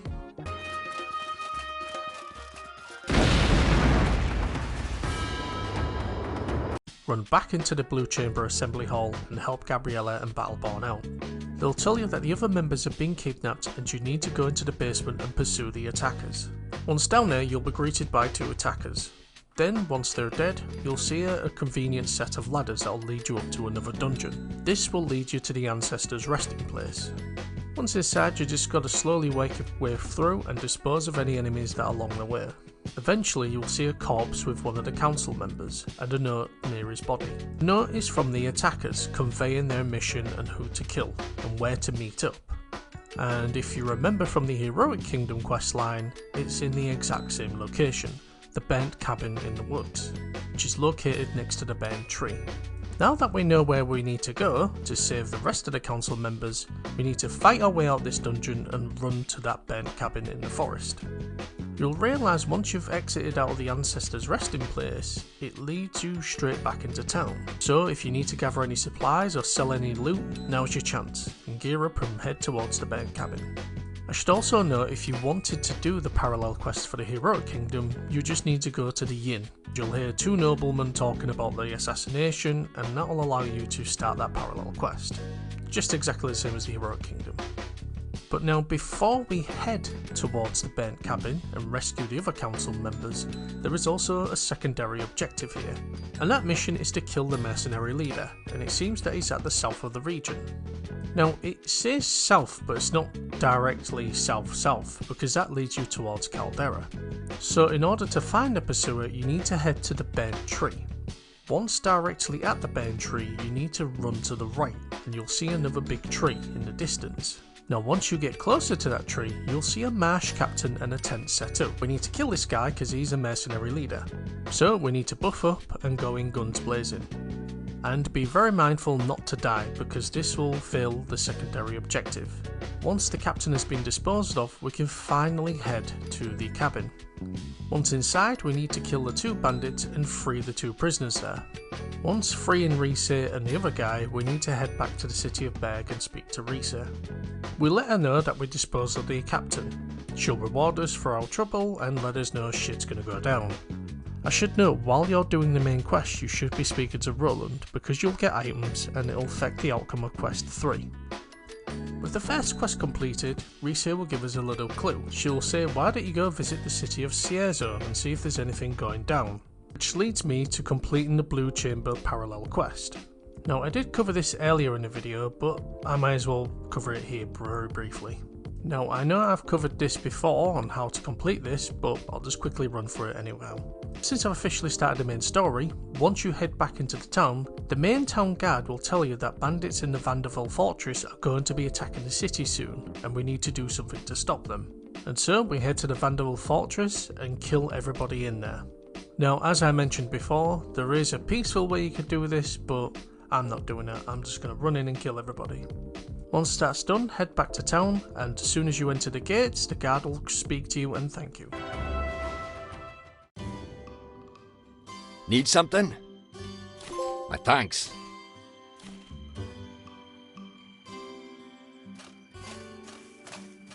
Now that I've finally got this trophy, it's time for us to work on quest 2.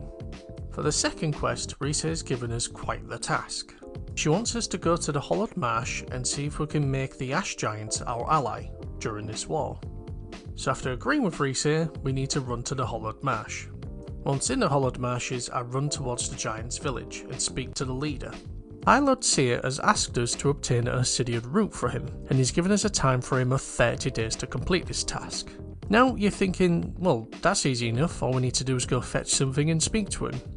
That's where you're wrong, this quest is a little bit different. You see, once we give him those roots, we'll have to debate with him and try and convince the giants to join the Blue Collective.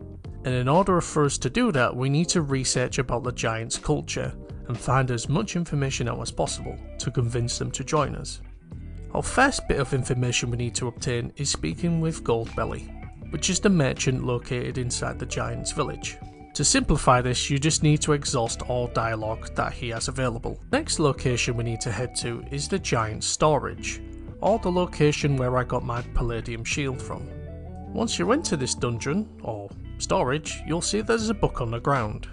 All you simply need to do here is just read every page of dialogue on this tree. Granted, you don't need to physically read it, you just need to press A on all options shown. The third place we need to head to is back to Monsoon. Once inside Monsoon, we need to head to the temple and speak to the priest, and ask about giants and what they believe in. Now that we've spoken to the priest, we need to head to the Reptilian's lair to obtain this obsidian root. There are multiple ways to enter the Reptilian's lair, but I opt to go from the ground level and work my way up. As soon as you enter the dungeon, immediately run to the right. Don't do what I did and just run around mindlessly, because I got lost, I didn't know where I was going. While walking through the reptile's lair, we just need to work our way through slowly and dispose of them one by one. Be sure to bring plenty of bandages because these reptiles can cause bleed. Now inside this dungeon, there isn't just one obsidian root. There's actually 3 pieces of it, and to get the best possible outcome, we need to find all 3 pieces in here. The first route you'll find is along this sort of stairway. As you can see in the video, it's quite a noticeable stairway because you need to use this stairway to sort of make your way through the dungeon. But to find this route, you need to head to the top of this ledge and drop down. The second route is located at the very top of the lair. You'll be in the room where there's a big massive tree and it's located to the left. The third one is in a very sneaky place and it's very close to the second one that we just picked up. You see, you'll find a location where there's a chest and a skeleton next to it. If you go behind the skeleton and the treasure chest, you'll find a little secret passageway. Once you've gone down this little secret place, the third and final route is next to a hollowed trunk. Once we have all 3 obsidian roots, we can now exit the dungeon. And if you're having any issues getting rid of these fireflies, all you simply need to do is run up to one of these plants and it'll get rid of them for you. Now that's done, I run back and speak to the High Lord to begin our debate. To win this debate and to get the giants to side with the Blue Collective, you just need to select the top option, or the option that's got brackets around it. So for example, some will say use the information that you found from a book, use the information that you learned from Goldbelly, or use the information that you learned from the priest. Essentially you just need to select those options. Once that's done, the High Lord will finally join the Blue Collective, and you'll be rewarded with a buff, which gives you 40 points in health. And to only get that, we just need to drink... Wait, his blood mixed with wine? Ew. Nonetheless, we've completed our objective, and it's time to go back to Risa and let her know the good news. The third quest sees us helping Roland, and of course joining the Cryptea, which is his secret cult among the Blue Collective. It seems Risa has sent Roland to the Conflux Mountain to take the path of becoming a magic user. For this quest to have a perfect outcome, there is a couple of things we need to bear in mind. The one thing we need to do is when speaking to Roland, we need to praise him and make sure he doesn't feel deflated or demoralised. So with that said, I run back to Chersonede and head towards the Conflux Mountain. While at the mountain, we need to make sure we head into the Blue Chamber Conflux path. Once inside, we can speak to the guard and ask him if he's seen Roland. And it seems that he's gone the wrong way, so we need to go and save him. So in order to find him, we need to take the first 2 lefts and then the next 2 right. And Roland will be in a room with a praying mantis over him. Once we've saved him, we need to select option 2 and say don't get yourself into any more trouble. Now that we've rescued him, we just need to make our way to the conflux chamber and work our way through this dungeon. We'll find Roland looking quite fatigued, and it seems that he's taken on too much mana, or drained much of his life and stamina. We need to select option 2 and ask him how he feels. He says he's okay, but he wants us to take a detour and wants us to head to Starfish Cave. Now the Starfish Cave is the one that has loads of blue sand in it next to chairs and knees. And since we're trying to do this perfectly, we have to say sure, why not, and meet him there. Since I'm in the middle of the Conflux Mountain and I'm at the ley line, I interact with it and get some mana, netting myself a trophy. Granted, I was going to get this trophy at the end, but bah, might as well do it now. Listen to me. So we need to run to that cave and wait till nightfall so we can enter into the cave properly, because the tide will lower. Once inside the dungeon, we'll see that Roland's in trouble and we need to dispose of these electric shrimp. Once we've saved him, we need to tell Roland to chin up. And then we need to select the first option and say, I can see why you've came back for this. With that done, we need to make sure that we pick some blue sand while we're in this cave, and then head back to the city of Berg. At this part, I've messed up the quest. You see, I shouldn't have spoken to Gabriella, I should have spoke to Roland. You see, when you speak to Roland, he'll see if there's any way that we could sort of harness his power, or make it much better. So you end up speaking to the blacksmith in town, give him a blue sand, and a gem, and a magic stone, and it'll make an amulet or a bracelet for Roland to wear, which will help him with his powers. Now, I didn't do that, I just spoke to Gabriella. And as you'll see in this video, I don't get the perfect outcome. I get the partial success outcome, which I'll explain later. So once I've spoken to Gabriella, task me and Roland to head into the wind chamber to kill a shell horror, and to bring back its carcass to show proof that we are ready to join their Cryptea group. Speak to Roland and select the third option, and meet him at the Wind Temple. And once you enter inside the Wind Temple, you just need to walk straight ahead and hit the switch to the left of you. Head inside and fight the green shell horror. Once the green shell horror is disposed of, we select the first option, to let Roland know that he put in some good work. Once that's done, we run back into town and speak to Gabriella, and let her know of our success. Once that's done, she'll ask us to fetch Julius, who's located within the inn. Once we head inside the inn, we'll see that, well, Julius has been killed by Battleborn, and it seems Battleborn was manipulated by the Red Scarlet to kill Julius, and gives us a clue to head into the Necropolis. Now to get into this crypt, we need to head back into the Blue Chamber Hall. Once there, we need to head back underneath the stairs, just like the first quest. And now we'll see ghosts roaming around. Once we've dealt with them, you'll see that we're able to go deeper within the caverns. Once we've worked our way through this dungeon, we'll see Gabriella stood next to a barrier. She's given us the task to dispose of this barrier that's blocking us from proceeding further into the dungeon. In order to destroy this barrier, we need to give a greasy fern as an offering to both altars. Now it's best first to go to the left side first, because there's a room in there that has a bunch of greasy ferns that we can use. But you need to be very mindful here because there is a couple of skeletons walking around here. Once we've got some greasy ferns, we just need to use one on one of the altars. Then run to the opposite side and use another greasy fern on the altar. Once done, we need to run back and speak to Gabriella, and we can see that the barrier's gone down and we need to go save Roland. We just need to walk towards the glowing tree and we'll see Roland stood near an altar. And once we speak to Roland, you'll see that he's fighting the ghost internally with him. And since I didn't do the quest properly, Roland sadly dies. Once we exit the crypt, we'll see Reese stood there. Speak to her and let her know the deed is done. And that is quest 3 completed. Now with quest 4, it seems that there's finally some peace talks happening between the Heroic Kingdom and the Blue Chamber. But it seems some of the members of the Blue Chamber faction don't want a ceasefire. So we need to go speak to those members and convince them to change their mind. The first person we need to speak to is Battleborn inside the pub.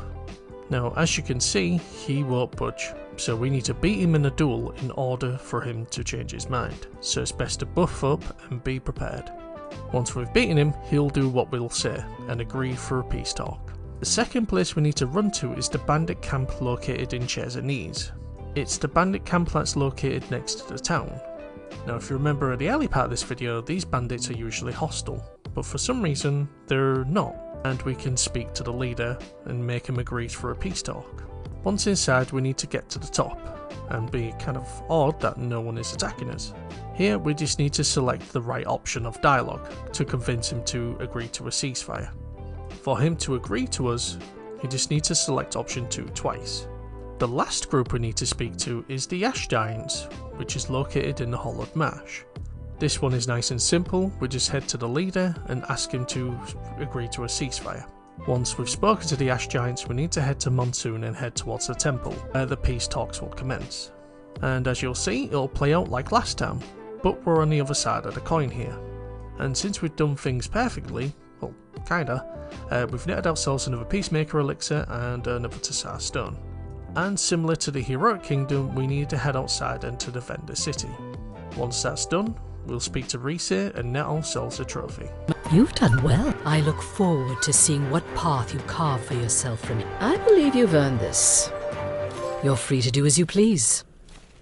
I trust your instincts.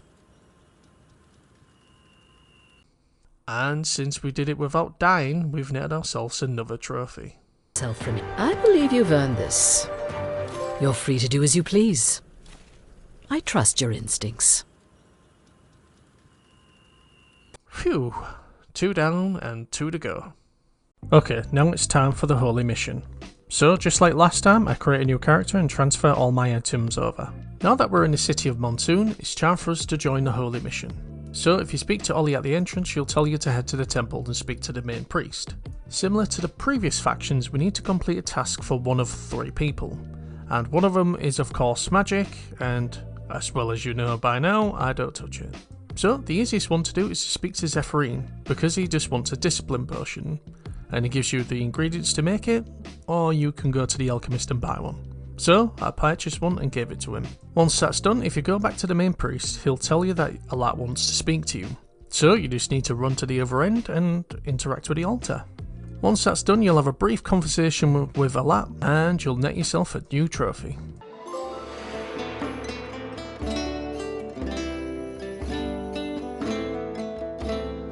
And of course, since I've officially joined the faction, I can now purchase a house here. Now, before tackling these quests, I'd strongly advise making some purified potions. To make one, you need to get a Sanctify potion, which can be bought from the alchemist. And you need an elemental particle of any kind, so it could be ice, fire, any. Once you mix them both together, you get 3 purified potions. These are very useful and very handy if you want to get rid of the corruption, and it's kinda handy to have a couple with you at all times, so I definitely advise making them whenever you can. And so, after my 3-day grace period, it's time to head to the temple and get quest 1 out of the way. Speak to Ilnara outside the temple. She'll ask you to burn a greasy fern on top of an altar outside of the town. As soon as you exit town, run east towards the ruined scaffolding, but as you look towards a hill, you'll see a pathway leading up on top of the hill. We'll find Ollie next to an altar. If you're looking for a greasy fern, there is one around this location. Simply pick it up and use it on the altar. Once done, head back to Ilnara and speak to her.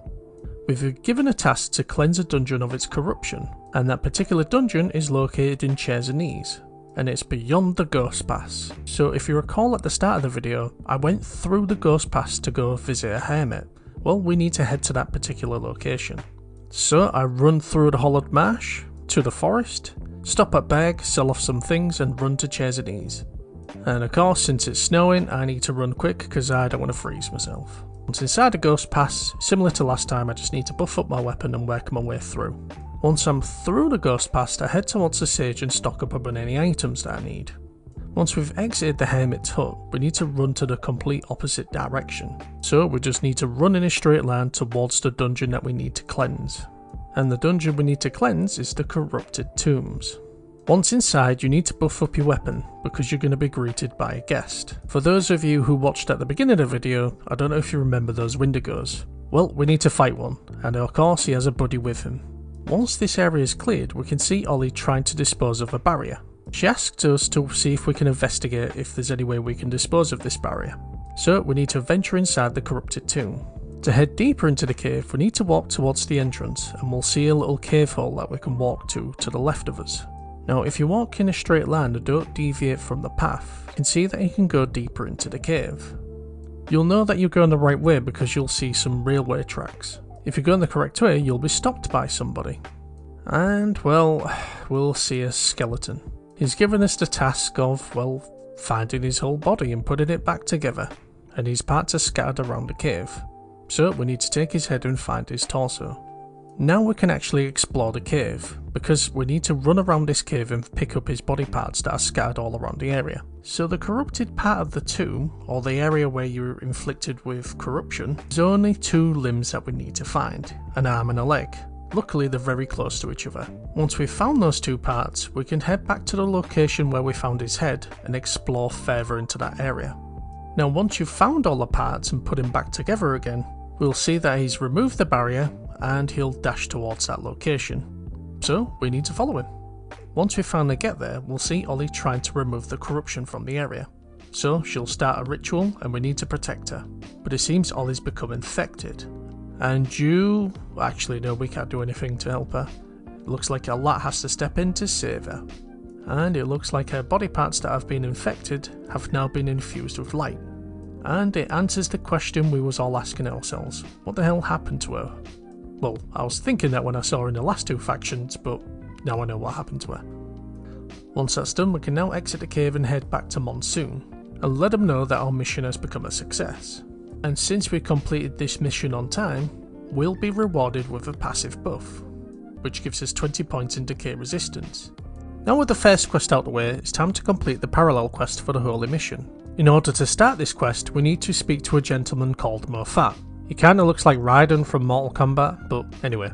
In order to find Mofat, if you enter the town and take the first left that you see, and keep going straight, you'll see him stood around this makeshift arena. Or if you already purchased your home, you just need to exit your home and run to your right. If you speak to him and select a section option about speaking about the troubles in the marsh, he'll prompt you to find his friend. It seems that his friend has come from Chesney's, but he hasn't shown up yet, so we need to go and find him. In order to find his friend, we need to follow the Pilgrim Road back to Chesney's. But we need to stop at the intersection that turns towards the Dead Roots, or the huge tree as it's called on the map. What you're looking for is a tent, and sadly a corpse.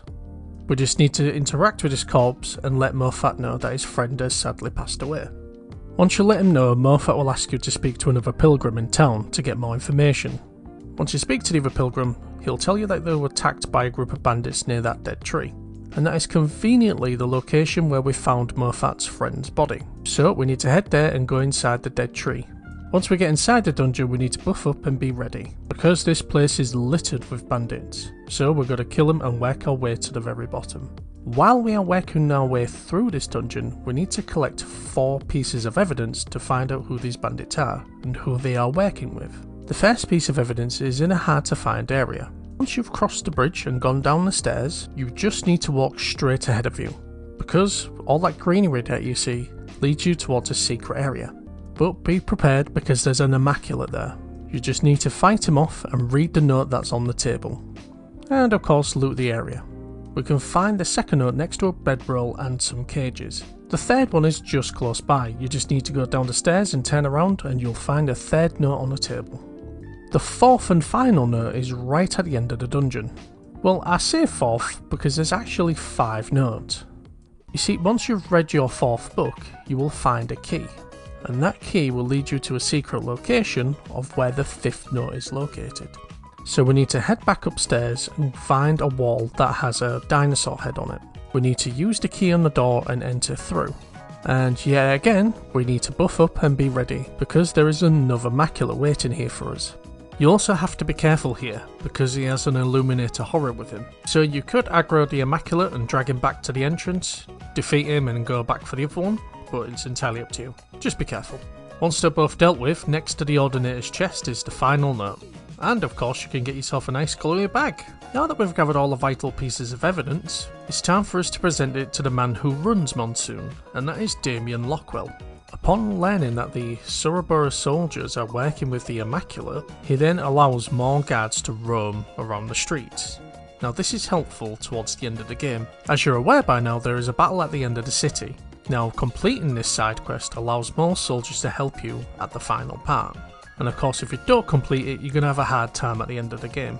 After learning this information, he tells you to go to the city of Berg and let them know. Now of course this is where it gets interesting, because we can only present the evidence to one member, and of course that reveals a traitor among the ranks. Now I would advise giving the evidence to Tsar Battleborn, because well, near the end of the game when you need to get everyone to agree to a ceasefire, you recall that Battleborn doesn't want to budge his stance on the war, and the only way you can get him to back down is by whooping his ass.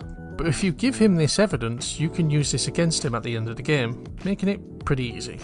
And of course giving it to him will net you a trophy. But there's an issue that I encountered. You see, I got the trophy on my Heroic Kingdom character, and when I went to the inn to give him this information, he wasn't there for some reason. I don't know if it's because I was part of the Heroic Kingdom and of course the Blue Collective were at war with him and yada yada yada. Which, well, doesn't give you any benefits, it just kinda nets you the completion of the trophy, but if you do have this issue like me, well, this is the only person you could probably give it to. But nonetheless, that's the Holy Mission Parallel Quest completed. Here's what I need. All right.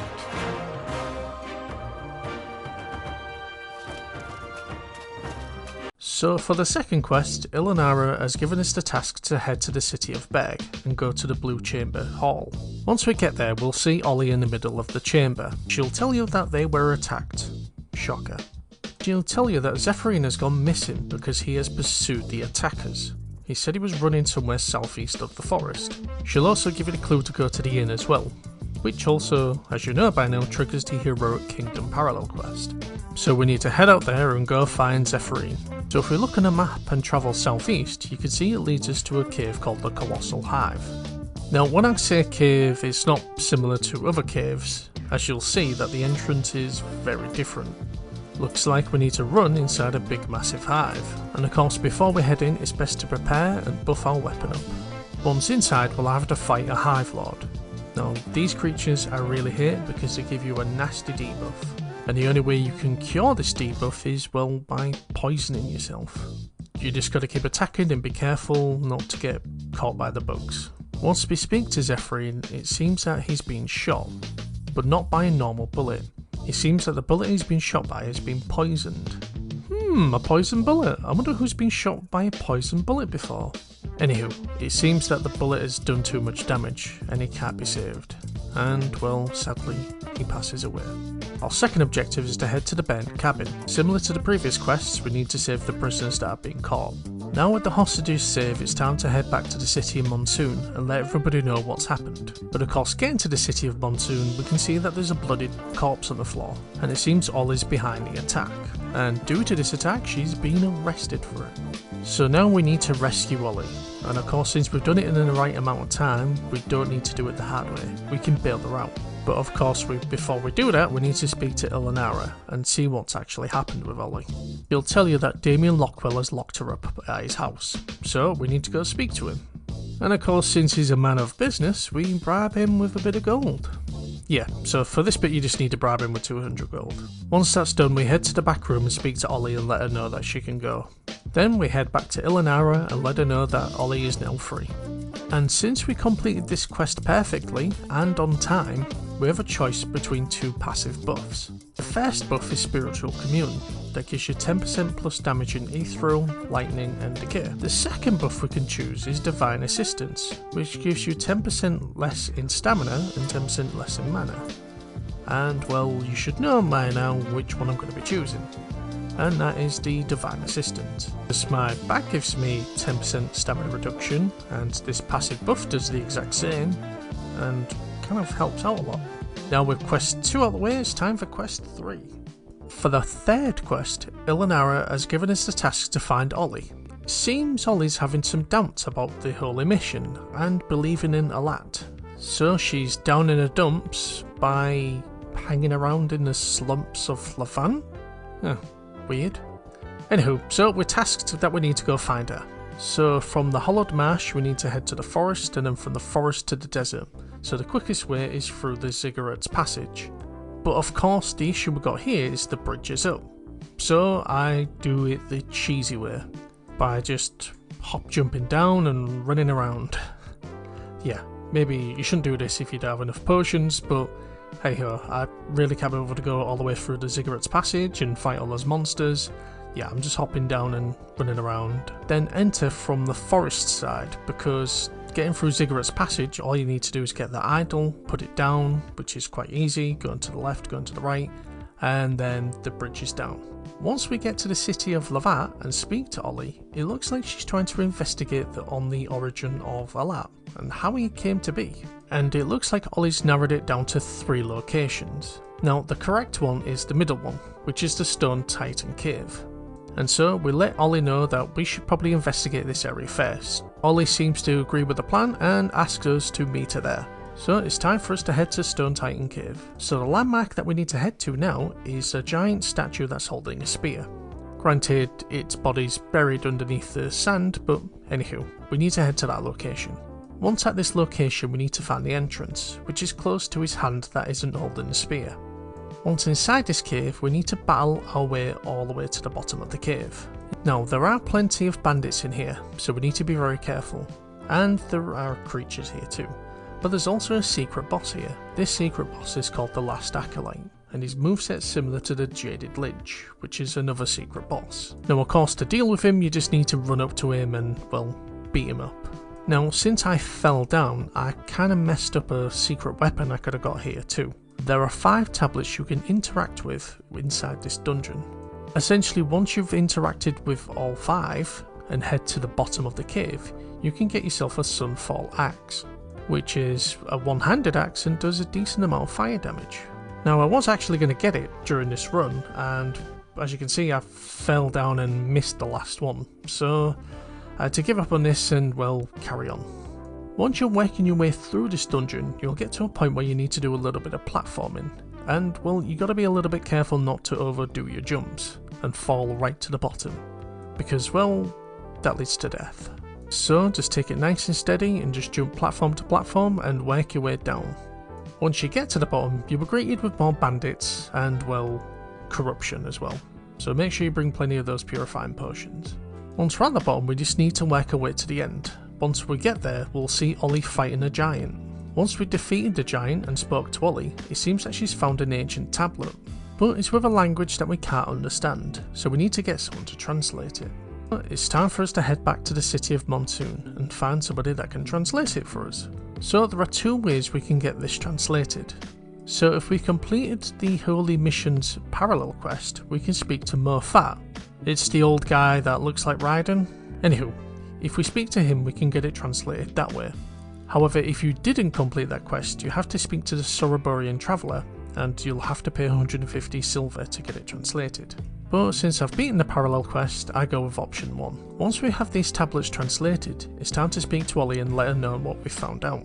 And of course, we get some truth bombs dropped on us. After learning the truth, Ollie storms to the temple and demands to speak to Alat, so we need to follow her and head towards the temple. After speaking to Alat, he's given us the task to find some rebel priests, and the priests are hiding somewhere within the marshes, so we need to go and find them.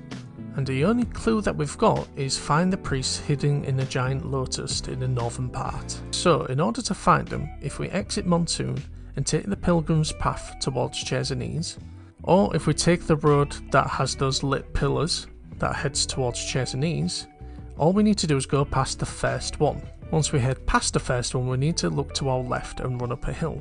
Once you get on top of the hill, you'll see a cave entrance. Once we get inside, we'll see the 3 moth priests and Ollie, and another guy. I've forgotten his name, but anywho. Now, this is where we come to a bit of a crossroad here. You see, ideally I want to get the good ending, and that's true, that's what I'm going to be aiming for. But there's also another thing that I want here, and that is Ollie's sword. I don't know if you've seen it, but it looks really cool. This sword is the Radiant Wolf sword. Now in order to get the sword, essentially we need to fail this quest. After all this hard work, we need to fail this quest. In order to fail it, you need to select any bits of dialogue, the priest will attack you, and once you've killed the priest, Ollie will decide to leave the Holy Mission, and before she leaves, she will give you the sword. But if we convince the priest not to leave, and successfully complete the quest, we will get 2 passive buffs. The first one being Sanctified Protection, which gives us 2 points in protection. And the second passive buff that we'll get is a passive buff called Acceptance, which gives us Cold Defense and Hot Defense by 8 points. But they're all good, but I want the sword. There must be a way I can get both. Think, my 2 pence, think. I've got it! Since I'm playing this on the PlayStation 5, I have access to my cloud storage. So I'm going to meet up with the Moth Priest and quit the game. Next I upload my save file to the cloud, go through the bad option. Once I have the Radiant Sword, log in player 2, give player 2 the sword, log out, re-download my save file, and then get the successful ending. Log player 2 back into the game with the Radiant Sword and give it to player 1, and I have the good ending with the Radiant Sword. Since I'm a sword and shield build, this sword will be very, very useful because it does 34 points in lightning damage, and it has infinite durability, so it doesn't break. And it doesn't even weigh that much as well, so it's going to be easy to carry. So it's pretty handy to have in case my other weapons break. Now that I've got the Radiant Sword, it's time to convince the priests not to leave. So in order to do that, we need to select option 1, then option 2, then option 2. And with the Moth Priest successfully being convinced not to leave the holy mission, I head back to the temple and speak to the main priest. Allah will thank me for my work and bless me with the passive buff, and deem me a champion. And that concludes, ladies and gentlemen, Quest 3. Now it's time to move on to the final quest of the Holy Mission. Now, during this 3-day period where we're resting, I would strongly advise getting the Horror Chitin, because we're going to be using it later on during this quest, and it will save us some time. So it seems we've been given an easy task. We need to find some Blue Chamber collectives that were staying the night but seem to have gone missing. And he's given us the task of finding them. So we need to ask around and find some clues. So if we speak to Caldera, who is one of the main trainers in Monsoon, she tells us that she spotted the men near the swamps. So we need to head there and go rescue those Blue Collective soldiers. So the location that we need to head to is the Ancient Ruins, or known as the Flooded Cellar. Once inside the cellar, we need to deal with the bandits, open the cage and speak to the prisoners. And once we've spoken to the prisoners, it seems Allah will request to speak to us again, and so we need to head back to the temple. It seems Allah is pretty angry at this moment, considering the war between the Heroic Kingdom and the Blue Chamber is now spilling into the swamps of the Hollowed Marsh, and is somewhat dragging them into it. And so, we need to convince both factions to agree to a ceasefire and meet up at Monsoon. So, our first stop is we need to head to the city of Berg and convince the leaders there to agree to a ceasefire. The first person we need to speak to is Risa. She'll agree to a ceasefire if we compensate her 150 gold. Or give her a tribal favour, which I've managed to keep all up by the way, and I hope you have too, because we're going to be new using it in a minute. The second person we need to convince is Gabriella. She'll agree to a ceasefire if we give her a Horror Chitin, or you can invoke the tribal favour here. Lucky for us, we bought a base of Horror Chitin. We'll give it to her and she agrees. And the third person we need to convince is, well, you've guessed it, it's Battleborn. Now in normal circumstances I'd have to fight him, but since I completed the parallel quest for the Holy Mission, and I gave him that crucial piece of evidence, I can convince him that he owes me a favour. And since he's a man of honour, he agrees to the ceasefire. Now it's time for us to head to the desert and head to the city of Levant. But there's a problem. Once you get into the desert, and if you walk towards the left and head towards the water, you'll see that the townsfolk and vendor have been kicked out and the city's on lockdown. The only way we're going to get in is through that secret passage. Now there are a couple of ways we can get the key, but the easiest ways to get the key is to head to the Hive prison. And if you're familiar with the Heroic Kingdom's parallel quest, it's the exact same location we need to head to. Once inside this prison, it's best that you dispose of these Hive monsters that are lurking around. And once we speak to the prisoner, you'll be surprised to learn that this is the Sandcourser's leader. If you're familiar with the Heroic Kingdom's second quest, yep, this is a guy that we was ordered to kill. But it seems he's been captured and left to rot in his prison. And the only way he'll give us a key is if we, well, let him go. And since we're out of options, we agree to let him go and get the key. And once we get to the city of Levant, we can't enter through the back way. So if you recall, during the Heroic Kingdom's questline, we need to enter the city from the back? Well, unfortunately we can't do it that way. So in order to get inside the city, we need to enter inside the dungeon, which is very close to the back entrance. So we just need to follow this path here towards the stairs and enter inside the Undercity passage. And if you remember during the Heroic Kingdom parallel quest, this is the exact same location where we had to deal with the Baron and the Prince. But of course this dungeon's been mixed around a little bit. So you need to work your way through this dungeon and of course dispose of anything that gets in your way, and you need to pull some levers. So once you try to get inside the castle from this underground entrance, you'll fall into a pit. But once you press the lever and go back to that same location, you'll be able to walk across the bridge. Now once inside, we need to do exactly what we did in the Heroic Kingdom and go to that blank wall, use the key to get inside the secret passage towards the castle.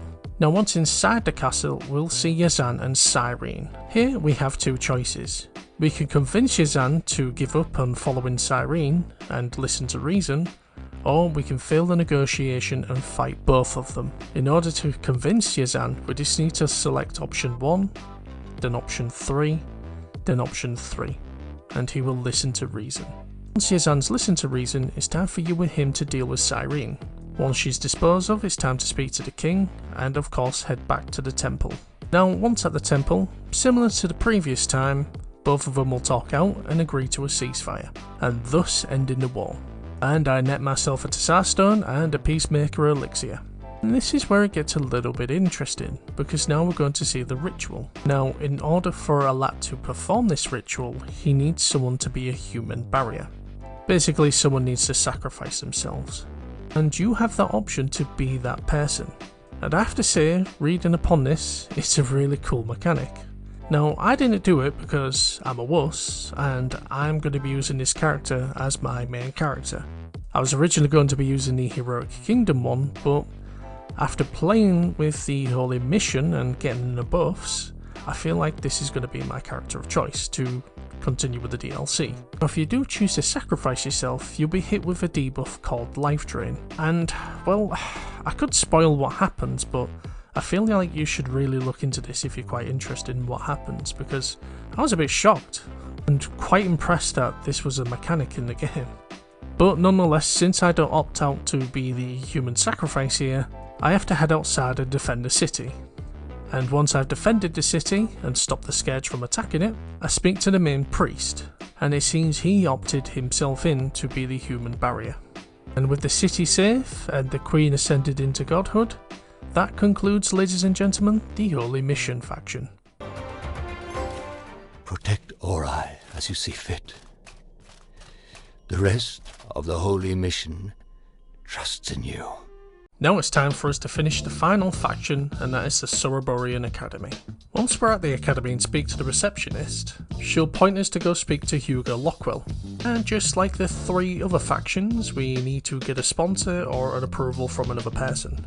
We head back to the entrance of the town, we can see one of the people that we can get a sponsor from. And similar to the Baron, she requests 200 silver from us. So we cough it up and head back. But instead of speaking to Lockwell, we need to speak to the headmaster, Raoul. Once we tell him we're eager to sign up, we'll net ourselves a new trophy, and sign ourselves to the Sorobor Academy. Then done. Welcome to Sorobor Academy, apprentice. And of course, since we joined the academy, we can now officially buy a house here. And once our 3-day break is over, it's time for us to crack on with the first quest. Now for the first quest, we need to complete one of 3 tasks. So there are various teachers scattered around the town, and we need to complete one of those missions. Now the easiest one is inside the academy. So if we speak to Gregory Turnbull, next to the ley line, all he asks for is a purity potion, and since we've got plenty at hand, we just give him one and get the quest complete. Well, I say quest, well, mainly it's kind of a task. But once that task is done, we'll see that, well, the teachers tells us there's no shortcuts, and no matter what Victor tells us. And that prompts us to, well, go speak to Victor, who's at the training area. Once we head to Victor, we say to him we want to do a task that's better than a simple fetch quest. Well, granted, most of the quests in this game are a fetch quest, but hey ho, I enjoy them. So Victor gives us the task to go help his apprentices. You see, he has 2 of them, and they're currently doing a task each, but they're running into some issues, so we need to go out and support them. Now the first location we need to run to is the ancient bunker, which is in the top left corner. Granted, it says ancient bunker on the map, but this actually leads to the ancient living quarters. Now once inside, we'll see the apprentice is in a bit of a sticky situation. Now at the moment we can handle this the diplomatic way, or we can go in guns blazing. And if you know me by now, I'm going in guns blazing. So I'm going to take care of these bandits and save the apprentice. Now granted, if you wanted to, you can save him by giving the bandits some items, I think some food they're after, but forget that, we'll just kill him and there's no repercussions. Once we've dealt with the bandit and saved the apprentice, we just need to speak to him to see what all the hubbub was about. It seems Victor's after this little box for some reason. Now granted, we can open it and see what's inside, and it won't really affect the story, it'll just affect the payment, but I don't open it because I kind of know what's inside, and if you're curious what's inside, it's 2 Tsar bullets. 2 Tsar bullets. Where have I seen that before? Anywho, never mind. Now that the apprentice is safe, it's time to go help the other one out. Luckily, the second apprentice isn't far from the town, so if you head back to Hamatan and exit out the front entrance, and just hug the left wall and follow it all the way around, it'll lead us to a place called the Abandoned Storage. Now once inside the dungeon, you'll be greeted with an old familiar guest. That's right, it's the Butcher of Men, and this is the first time we get to interact with him, but we've seen him a couple of times now. So, the Butcher of Men opens up a vial and puts some of his blood in and hands it over to us. And this is the second item that Victor is looking for. We ask him why we wanted to take his blood, but he tells us he doesn't want to spoil a surprise. And we get the choice to take him out or let him go. And of course, I'm up for a challenge, so I'm going to take him out. Once he's dealt with and we've spoken to the second apprentice, it's time to head back to Victor. And of course, once we head back to Victor, we see that Daisy, the second apprentice that we helped, isn't happy with Victor working with the Immaculate and decides to leave. Now, we can also choose to say that we don't want to leave, but it doesn't really affect the outcome, so just say you'll stick around. And that is the first quest complete. While we're waiting for the second quest, it's time for us to do the parallel quest. And oh boy, is this a long one. Now, I've kind of dreaded talking about this one because... So I'm just going to go off the beaten path for a second. So just for clarification, or just to give you some idea how long this quest is, I have 4 hours recording of doing this quest. Bearing in mind, each quest that I've completed for a faction, it's only taken me 1 recording. Basically, to complete 1 quest, I can do it under an hour. But this particular quest for 4 to 5 plus hours, and that's me knowing where to go. Now I'll just briefly cover what you need to do on this quest. So once you've started the main quest and headed back to Hamatan, you'll see that rusted golem that was just sat in town is now active, and one in the town's going to be destroyed within 60 days. And once it's fallen to the ground, interact with the golem, because it'll save you a trip. Don't do what I did and, well, get towards the end of a dungeon and realise that I need to head back. So the first location you need to head to is the Ancient Foundry. Now if you've been watching the whole video, you probably realised that I came to this location before. But if not, we just need to take care of the Immaculates at the back and hit the switch. Once we've dealt with them, or we can run past and hit the switch, a door will open up and it will allow us to head into the Ancient Foundry. Once you work through this dungeon, you'll see a unique orange looking golem that's completely broken and there's a key next to him. You need to pick up that key. Once you work your way to the bottom, you'll see that there's an abandoned train cart, and you can interact with it and it'll take you to different places. And the next location you're going to be heading to is the abandoned quarter. Now granted, you don't need to head here for the updated version or the definitive edition, but if you're playing the original release of Outward, you need to head to this location, because again there'll be another one of those unique broken golems and there'll be a key once you work your way through. Granted, I went there just to be safe and make sure that there was nothing there. And of course, once you exit the ancient living quarters, it's quite easy to head back to the Hamatan town. But with both places clear, you can head back to town and just stock up again, because we're going to be exiting the main entrance. So with the key that we collected from the first place, it's time for us to head to the ruined warehouse. So once we exit the main town and hug the right wall, and just keep following it, we'll see there's a little delve path that leads us to the ruined warehouse. Once you've battled your way through and headed all the way down to the bottom of this area, you'll see that there's a fence, and of course once you go to interact with it, see these runes of blocking the door. Now here is just an early recording because I was a donut and I didn't interact with the broken golem in town. But essentially, if you did exactly what I did, didn't interact with that golem and headed to this location, you won't be able to head through this door.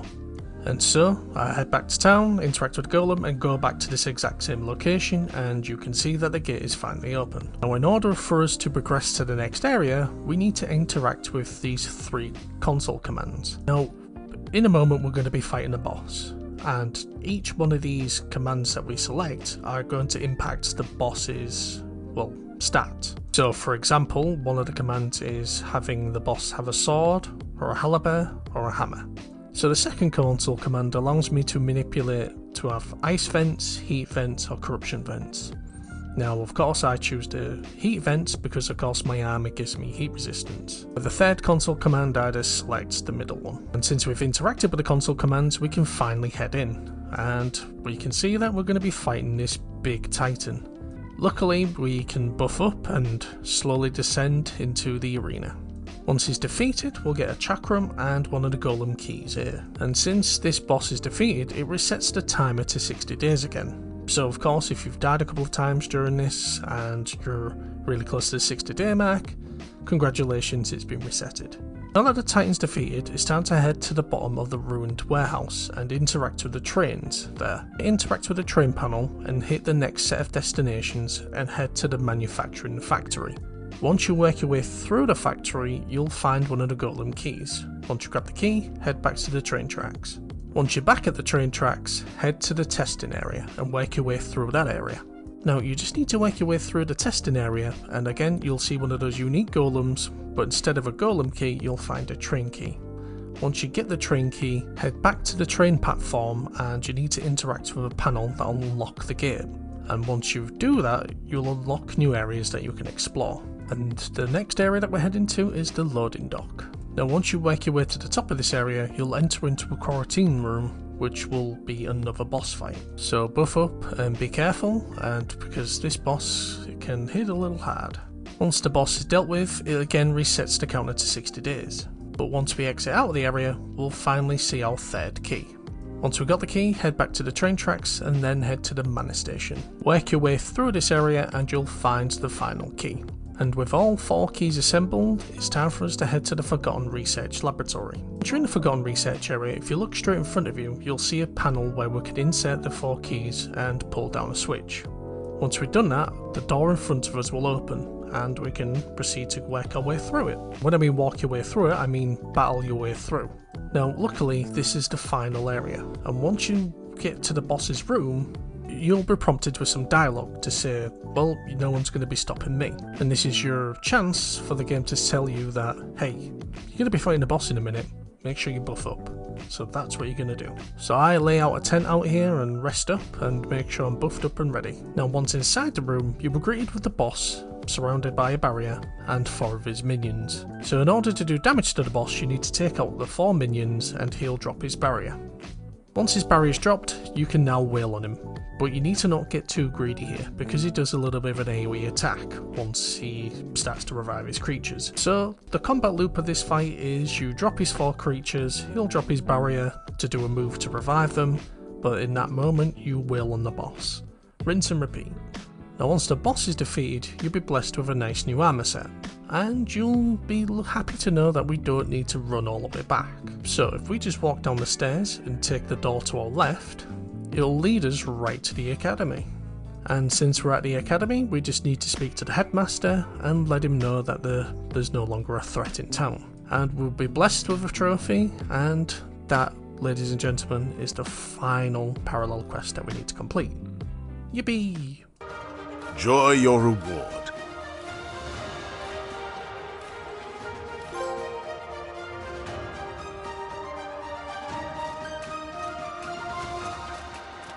And with that out of the way, it's time for us to crack on with the main quest. So we just need to speak to Victor once our 3-day grace period is up. And it seems he's tasked us to head to the city of Levant and speak to an engineer there. So we head to the city of Levant by speaking to the caravan trainer and then speak to the engineer Olstein, who happens to be next to the blacksmith. So the engineer has given us the task to head to the electric lab, and he wants us to fetch some items there. He wants us to find a bottle of lightning grease, 3 replacement valves, and a normal power coil. Simple enough. So we need to head to the Electric Labs, or the Fort as it's known on the map, which is just north of the city of Levant. Now once inside the dungeon, we just need to work our way through. While we're working our way through, we can grab some of the replacement valves, which are scattered on these abandoned golems. With the coils, you'll find plenty scattered around, or of course you can buy them from vendors. And the final thing we need to interact with is a big, large red crystal, or as it's referred to as a corrupted mana stone.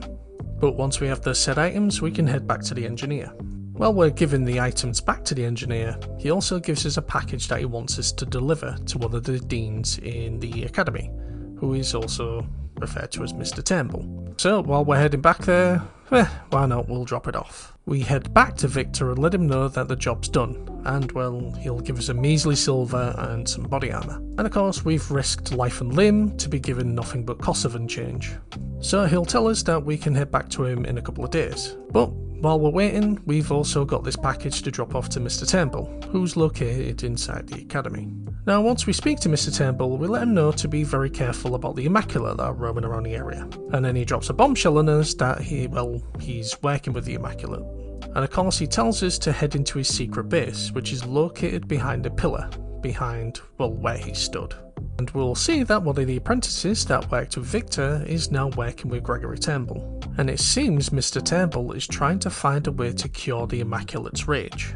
And we find out that the Wolfgang mercenaries that are working with Victor are heading to the cave to dispose of the Immaculates that agreed to work with Victor, and he tasks us to go and save them. He asks us to head to the corrupted cave, which is located at the top right corner, and the way we need to head there is to run across the bridge, which is located to the right, and work our way all the way up there. Once you work your way to the corrupted cave, we need to speak to the Immaculate at the back of the cave, and we need to negotiate with him to say that we're here to help him. So we need to pass a dialogue option. Once you've successfully convinced the Immaculate, you need to head outside and deal with the Wolfgang. 3 mercenaries will try and jump you, but well, you've dealt with worse, so you easily dispose of them and head back to Victor. Of course, you let him know that everything's all good. Well, good for him, but not good for you. See, if you've been exploring the plateau, you've probably come across the Wolfgang mercenary, and you've realised that they don't attack you. Well, congratulations, because now they're going to be attacking you. But nonetheless, that concludes quest 2, and it's time for us to move on to quest 3. Now, for the third quest, we need to stop the destruction of some tunnels that leads to some ancient runic messages.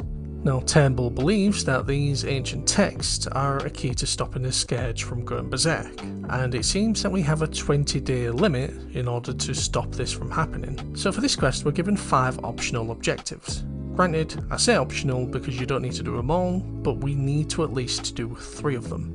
But of course, if we complete 3 of these, this will successfully delay the destruction of the tunnels. Of course, if we only complete 2 of them, we'll fail the quest.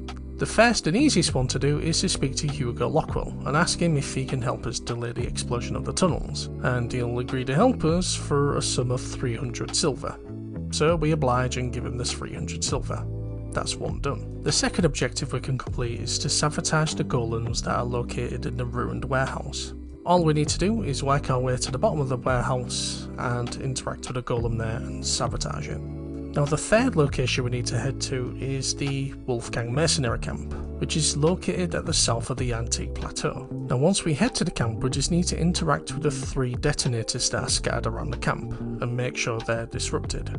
Once those 3 objectives are done, we can head back to Gregory Turnbull and say we're done. So we don't need to rest or waste any time, we could say that we're done, it'll skip those 20 days and of course see if you've passed or failed. Well, since we've done 3 out of the 5 objectives, we don't need to worry about failing, because we successfully delayed the destruction of the tunnels. Since we've completed the quest, we'll be blessed with a new passive skill, called the Logistics Expert, which reduces all cooldowns by 10%, increases movement speed by 5%, and an extra 5 capacity space. That concludes quest 3, and now it's time for quest 4.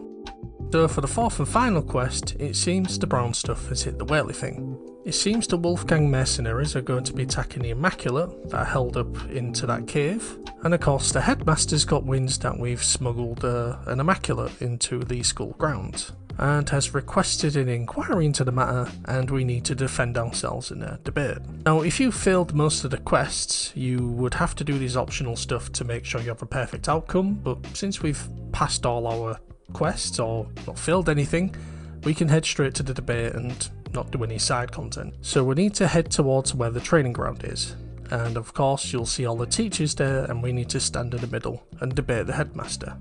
Now, of course, you just select the option that's relevant to you, or how you want to phrase it, but just let it all play out. And with all that said played out, you'll be rewarded with some gold, a peacemaker elixir, and a Tsar stone. Once the debate's done, we need to head to the cave where the Immaculate were hiding out. So we need to head back to the cave where we had to debate the Immaculate to ensure that we can get him on his side, and of course we had to fight some Wolfgang mercenaries. Once inside the cave, we'll see Victor's apprentice. It seems that the Wolfgang are engaged with the Immaculate, and of course he'll remove the bookcase and let us go through. Now we just need to fight all the Immaculate and Wolfgang mercenaries that's standing out there. Unfortunately, you need to fight these, you can't run past them because the gates won't drop, because you basically kill some Immaculate, go to the next gate, kill them, go to the next gate, so on and so forth, and make your way through. Once you've disposed of the bad Immaculate and disposed of the Wolfgang mercenaries, speak to the ruined Immaculate, or the Immaculate that helped you during the debate. He'll thank you for his service, and he'll offer you a Tsar bow or a chakram. You gotta choose one. And once that's done, congratulations.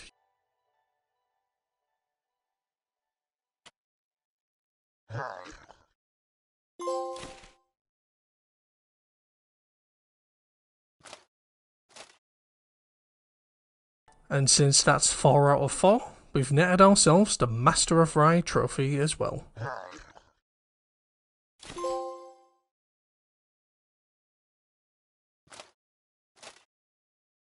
Now that we've completed all 4 major factions, it's time for us to move on to the final DLC, and that is the Three Brothers, or the Sorobor DLC.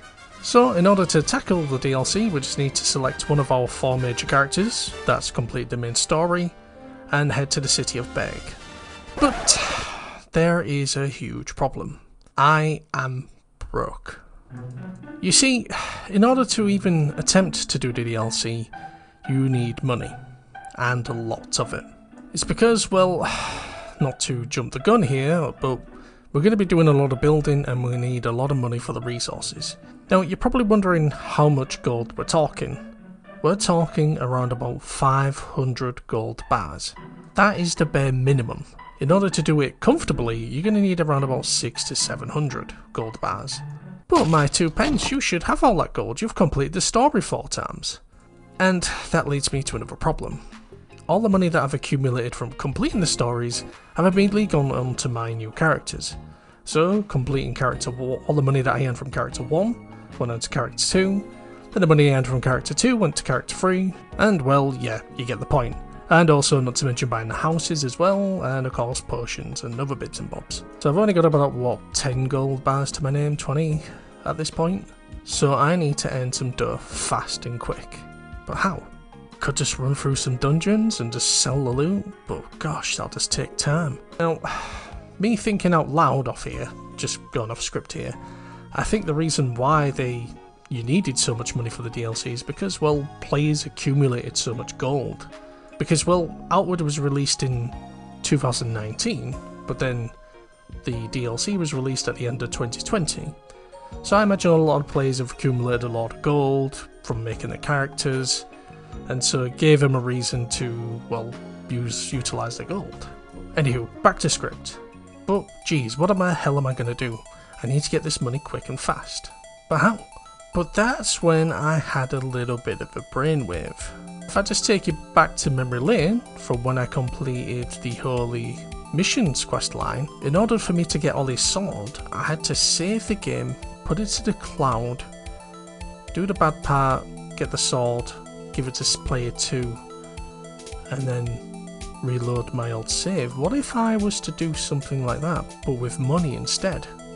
What if I intentionally sold all my items, accumulated a sum of gold, give it to player 2, re-download my character with the gold, and then give the gold that I give to player 2 back to player 1? Genius! I'll have the money, and I'll have a character that's fully geared. This is perfect. This should work. So I do that. I sell all my items, give around about 200 gold to player 2, then reload my save. And... wait, what? The gold's disappeared. Wait, what? What? So it seems the clever clogs at 9 Studios already was one step ahead of me and realised that somebody would try and do this. So as you've just saw in the footage there, as soon as I give the gold to somebody else, or player 2 for example, that gold immediately disappears because it realises that, hey, you already had that gold before, that's disappearing. I even tried this on multiple characters. I would give the gold to play a new character, completely fresh one, then give player 2 some other gold, or try to separate it, and none of it worked. But then I realised something. The silver doesn't disappear from the character. The gold bars do, but the silver doesn't. So what if I convert the gold bars to silver and try to do the exact same trick? Will that work? While also looking into this, I also found there's a better way instead of utilising the cloud. You see, if you're on the start menu and you hold all 4 trigger buttons and select your character, you can select a previous save from a couple of seconds ago or from a couple of minutes ago. So instead of utilising the cloud, I could just simply do this. So I could have sold everything and pressed all the triggers, reloaded my character. That's something I could have done instead of using the cloud. So that also saved me a lot of time. But again, back to the glitch at hand. What happens if I just convert the gold bars to silver and try the exact same trick? But instead of putting it to the cloud, I can go back a couple of steps by pressing the trigger buttons and going back to a previous save. So if I sound all confusing, let me just break it down. So for player 1, I give my gold and silver to player 2. Player 2 logs out. Then player 1 logs out. Then on the start screen, I hold all 4 trigger buttons and load a previous save. Precisely, I'm going to reload 4 previous save slots before. Load up player 1 and I should have all my gold and silver. Yes, I still have 18k silver in my bank. So if I load up player 2, yeah baby, he's got 18k silver. So in combined total, he'll have 36k. So from that, since I've got 36k, I could easily double that.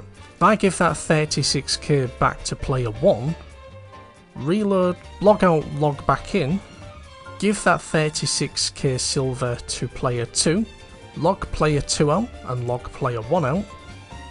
From player 1, I load up 4 previous save slots. I should have 36k silver.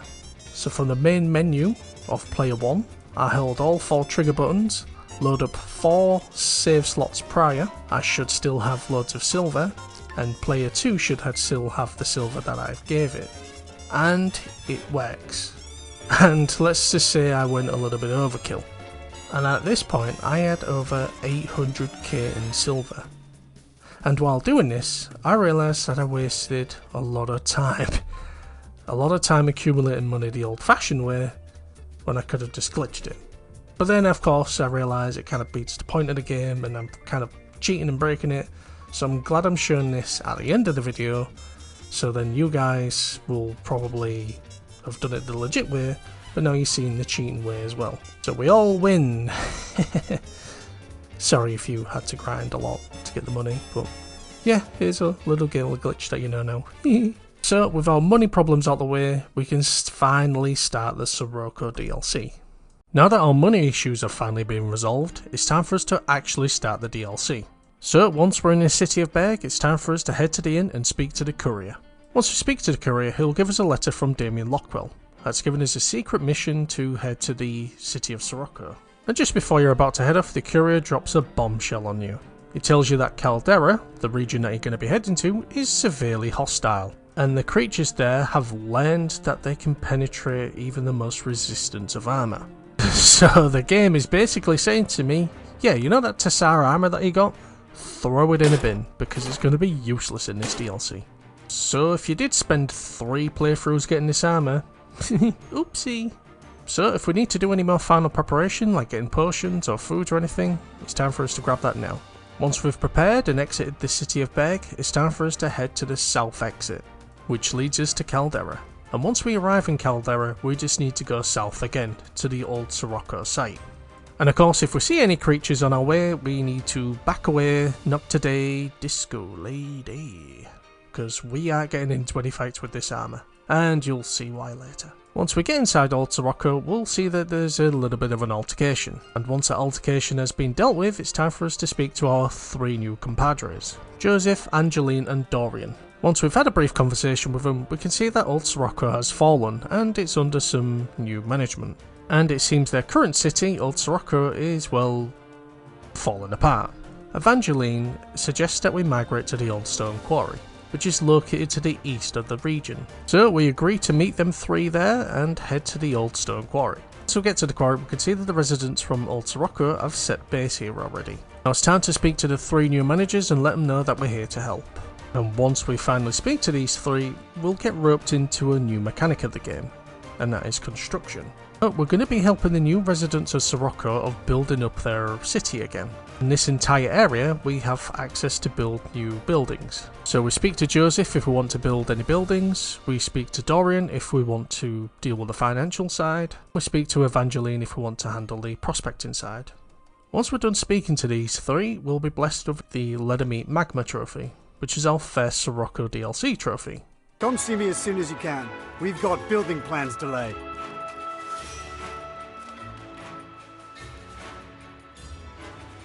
And here's the part where I've got to explain the new mechanic that we're being introduced to, the base building. So if we speak to Dorian and talk about resources for the settlement, we'll be introduced to a new menu. Here we can inject some of our cash into any funds that we're lacking of. So if we need more timber, we can put some gold towards it and get more timber. Same with food, gold, and etc. So the ultimate goal here is to make Sorobor fully self-efficient. So we need to build buildings to make sure that they can get enough funds per day, to have enough food, and timber and stone is essential. We don't need to worry about those 2 because we only need those for when we're building buildings. Once we start to progress through the story, we'll be able to build specialised buildings. Now these specialised buildings are the key things we need to focus on, because we can only build 6 for our settlement, and we need to sort of plan ahead of which ones we're going to be choosing. So for me personally, these are the 6 I'm going to be choosing: the City Hall, the Blacksmith, the Enchanting Guild, the Food Store, the Arena, and the Chapel. Now once you've selected a said building, you can of course upgrade it to be even better. So as an example, with the Blacksmith shop, you can make it a weapon forge or a blacksmith forge. That'll give you special access to certain weapons or a specialised set of armour. And of course these buildings can be impacted depending on what faction you've chosen. So for the example, I've chosen the chapel to build. And since I'm part of the Holy Mission, I can upgrade the chapel to the Lotus of Light. And once I've done so, I can get access to a special passive buff, which is called the Alert Intervention, which will give me 5 protection points and 2 points in barrier, which is going to be really handy if I want to survive in Caldera. Of course, if I was part of the Heroic Kingdom, I wouldn't be able to upgrade the chapel to that specific one. But if I was part of the Heroic Kingdom, I would have been able to upgrade my Alchemist to the Leviathan Laboratory, and that would have given me access to the Korotic Breakthrough, which will increase my max health by 25 and my physical damage output by 15%. Which is one of the reasons why I wanted to go to the Heroic Kingdom, but decided to go to the Holy Mission instead. So these are the 6 buildings I'm going to be focusing on building. Granted, I'm going to be smart about it and not build ones that could cripple me financially, even though I've got the cash for it, but I'm going to be smart about it. Now that that's out the way, it's time to talk about the building placement. So ideally, I'm going to be building the houses that you kind of need to build in order to build the specialised buildings. I'm going to be building them out the way, because ideally I want the specialised buildings, the ones that I'm going to be using, closer to the town's entrance. Now the last thing I want to discuss is the storyline for the Caldera. Each of the missions you need to complete successfully, so you can't fail any of the missions. The reason for this is because if you fail one specific mission, that will lock you out being able to have 6 specialised buildings, which will render you not being able to get the trophy. So it's absolutely vital that you pass with flying colours. So maybe I'd probably suggest doing a backup each time you do a mission or attempt to start a mission. And of course, as I mentioned before, Caldera is quite ruthless. Now with that explanation out the way, it's time for us to crack on with the story. So we're being tasked to build some houses and a hunting lodge. So we need to speak to Joseph and get some blueprints for some houses and a hunting lodge. Once you've selected your blueprint, you'll be able to lay down the building. Once you're happy with its location and laid it down, you need to interact with a build board on that site. It will show you how much funds are needed in order to start the construction. So for example with the woodcutter's lodge, I need 1,250 funds, 25 timber and 10 stone. Once we've selected start construction, we'll see a time duration of how long this building will take to complete. So for example with the hunting lodge, it'll take 10 days to complete. So I need to wait 10 in-game days for that to finish. But don't fret, we don't need to go lay down a sleeping bag and rest for 10 days, because that'll take too long. So if we speak to Joseph and select I like to spend a week helping construction tasks, we can bypass 7 days. And so with the hunting lodge, I just need to wait another 3 days. So I could do that, I could pull out a tent and rest for those 3 days and the construction will be complete. Or will it be complete? Because as you can see, once you've waited those 10 days, the construction of the building hasn't been fully complete, and you need to implement more resources for the building to be fully completed. And if we look at the hunting lodge for example, you can see at the very top it says construction phase. So you need to be very mindful of once you've implemented the funds to build the building, it doesn't mean that the building is going to be fully completed. It just might mean the first phase of that building will be completed. So for the hunting lodge to be complete again, I need to dump some more resources into it and click start construction. But lucky for us, it'll be completed within 5 days. So I could go speak to Joseph, skip a week, and the buildings will be completed. Once the hunting lodges and houses have been fully completed, we'll be able to start the very first quest, we'll see. It seems the construction workers are getting ambrain withdrawal, and due to this shortage, it seems many people are about to leave the settlement. So we need to find a new source of this ambrain plant. If we don't complete this within the time frame, this will impact our construction progress. So in order to make this ambrain, we need to find a freshly laid Minotaur egg. We then need to take this egg to the sulfuric caverns and dip it in a bluish pool there. Ew. So it's time for us to gear up and head to the smouldering cave. Luckily, it's not hard for us to miss because the location looks like a big giant bug hive. Once we get there, we'll just need to buff up and be ready because the creatures there hit hard. But also advise bringing some antidotes because some of the Minotaurs here can actually poison you, so be very careful. Once you've worked your way through this hive, you'll come across a large open area with some eggs in the middle of it. We just need to interact with the Minotaur eggs and extract one of them. Once we've exited the hives, we need to head to the sulfuric chimneys, which is located north of the region. Now once you're in the sulfuric cave, you just need to work your way through. I would strongly advise trying to avoid some of the creatures in here because you need to work your way through some poison gas, which kind of reminds me of that part in Super Mario 64. Well, if you know, but anywho, I digress. Once you've gotten through this poison section, you'll encounter 3 nobles. Regardless what you say to these 3, they'll want to fight, so you need to deal with these and of course loot them if you wish. Once you've dealt with these 3 nobles, interact with the blue pool at the back of the cave and your mission is complete, so we can now head back to New Sirocco. And with the mission completed successfully, we'll get 5,000 funds, 200 silver, 2 desserts, and of course access to specialised buildings. Now unlike previous main missions where you're given a 3-day grace period to sort of stock up, here you are given 150 days. But within those 150 days, you of course need to make sure you build the buildings that are required. In order for me to start the main mission, I need to build at least 3 homes and have 2 specialised buildings.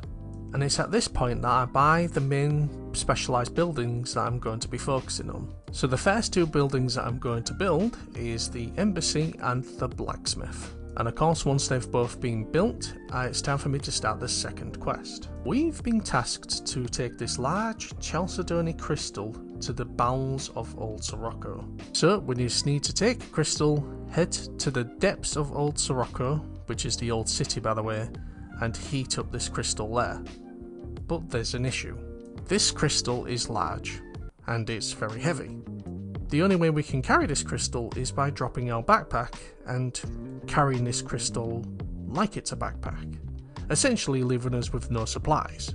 So we gotta take very limited supplies within our pocket slot and head into the depths of Old Sirocco. Gosh, that's gonna be a task and a half. If only there's an easy way we could do this. Which there is a little bit of an easy way. So I load up player 2, he'll pick up the stone and I'll log him out. And when I get to the location where I need him, I'm going to load up player 2 and I'm going to use the stone at the old Sorobor site. So for now, with player 2 holding the large calcinized stone, it's time for me to head to old Sorobor. And since we can actually use our backpack, make sure you bring plenty of potions and be ready for a fight. Once we get inside old Sorobor, we just need to work our way through the dungeon. Essentially, we need to head down, down, down, down. And of course, once we head further and further deep inside the old Sorobor, we'll start fighting harder and harder creatures. Like for example these Scarlet Adversaries. They hit really hard. It doesn't hold a candle to these damn golems because they hit super hard. And it got to a point where I just ran past most of these creatures. So you just need to work your way through, hit some switches, and you'll be able to head deeper within the caverns of old Sorobor.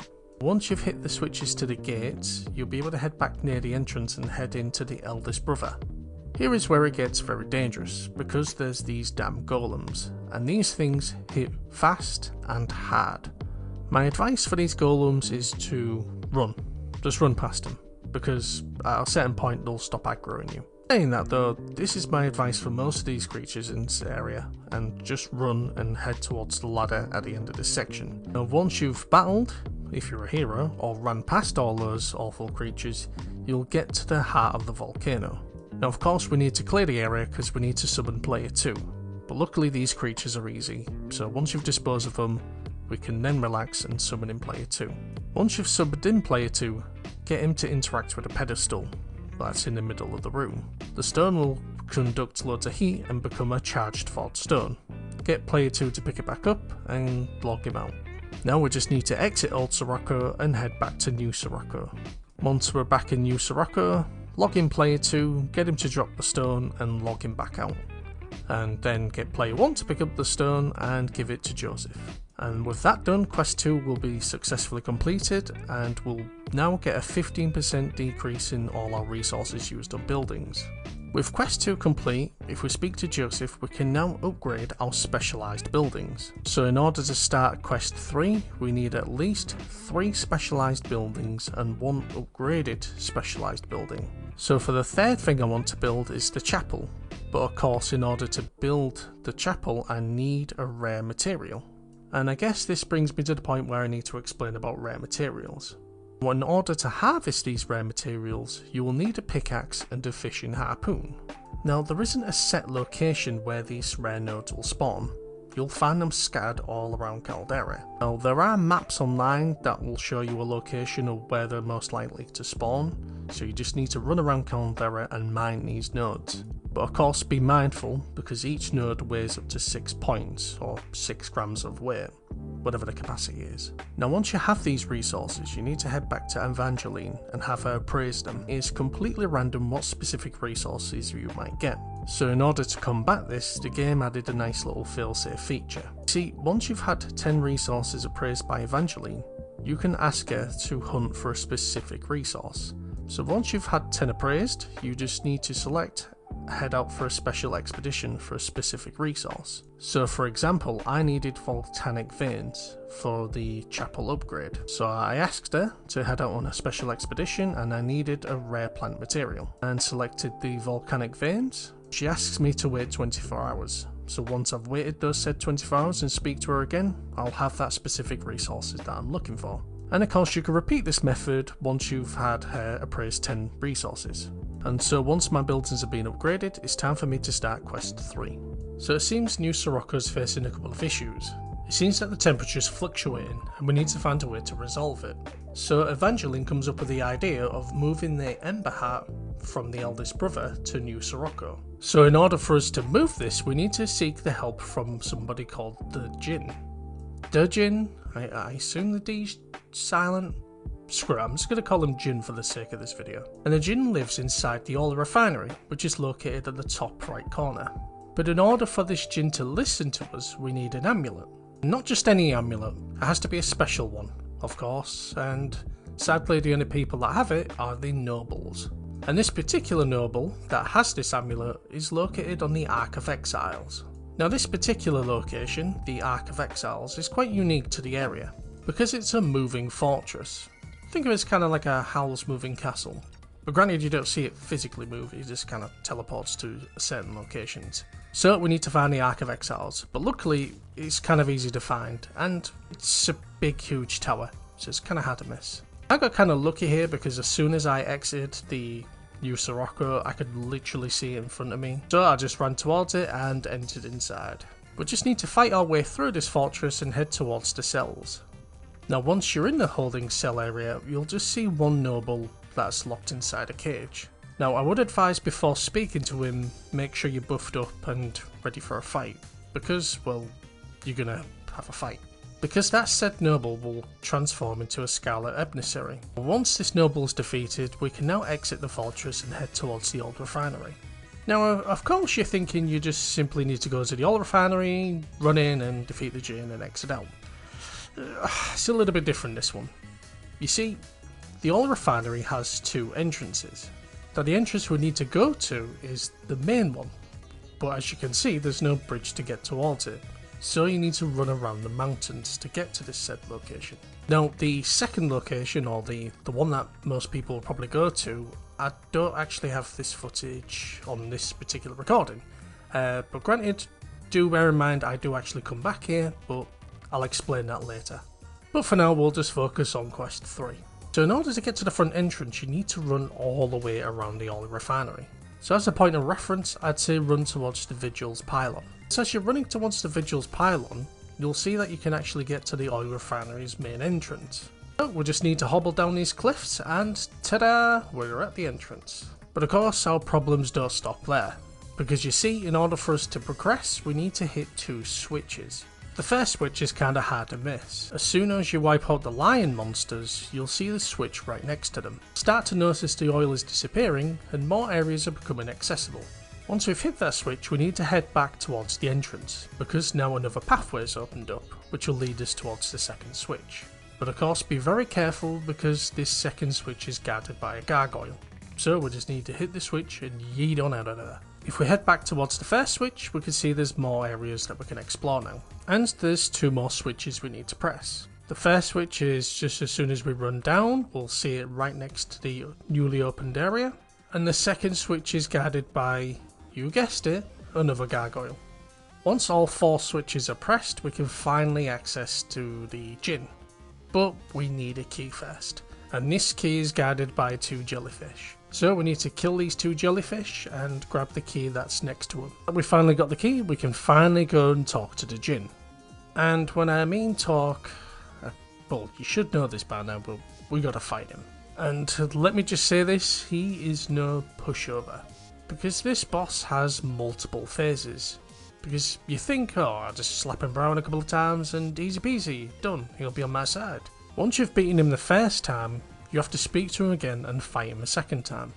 Luckily you have a little bit of an interval to kind of rest up or buff up again. But yep, once you're ready, speak to him again and fight him for the second time. And, well, you gotta be prepared because he does not take any damage. I'm swinging and I'm just doing tiny bits of chunk to his life. Like, I wailed on his ass. No wait, damn, that sounds wrong. Like, I was just pummeling him hard. No, wait, that sounds wrong as well. Damn. I was just punching him hard, like I felt like I was an Epo, just swinging just to try and do as much damage as I can. I had to roll back a couple of times just to heal. But eventually after a slap and roll back a couple of times, he eventually falls. And for whooping his ass, he gives us a new lamp, and agrees to move that rock back to our new base. So it's time for us to head back and let him know the good news. And with Quest 3 out the way, the game doesn't give us any time to rest, because it seems that there's more trouble. Seems the lava flow in New Sirocco seems to be fluctuating, and it needs to be investigated. But in order to investigate it, we need at least 4 specialised buildings and 2 improved specialised buildings. And the next specialised building I'm going to be working on is the Enchanting Guild. And the second specialised building I'm going to be working on is the Armour Specialist for the Blacksmith. Now the reason why I'm going for the Armour Specialist is because I want a new set of armour. You see, ladies and gentlemen, the Tsar Armour can only get me so far, and this is it. This is the stop, the final stop for the Tsar Armour. It's carried me through thick and thin, but alas, it won't help me get this platinum trophy. I'm sorry to Tsar Armour. It's time for you to go to bed. And move on to my new set of armour, and that's the Chalcedony set that I'm going to be working on.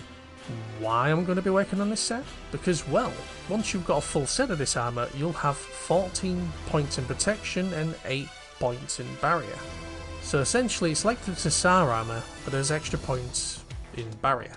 And it's not over encumbering, just like the Tsar Armour.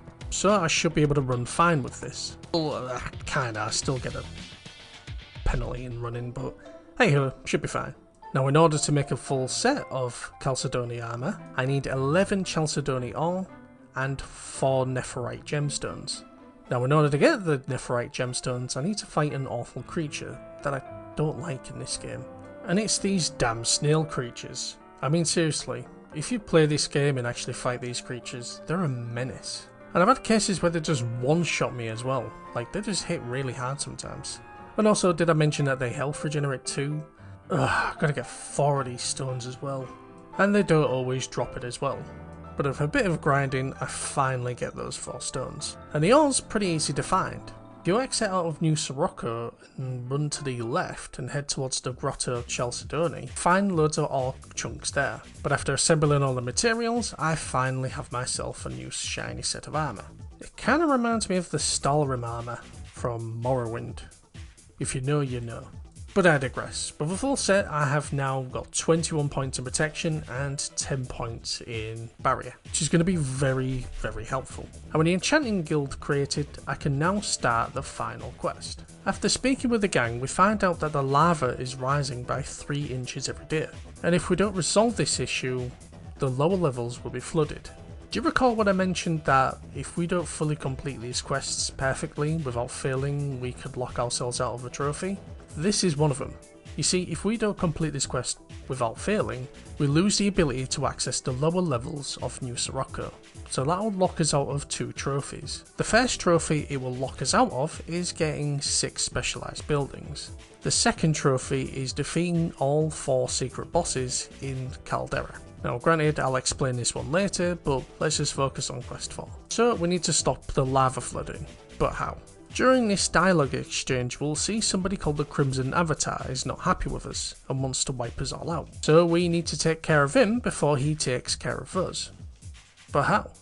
You see, we don't know where he is, and even the gang doesn't know where he is. So how the heck are we going to find him? But first, I need to head to the enchanting guild that I created and enchant my weapon. Because now my weapon has a special enchant that every time I hit an enemy, I do 5 if-roll damage.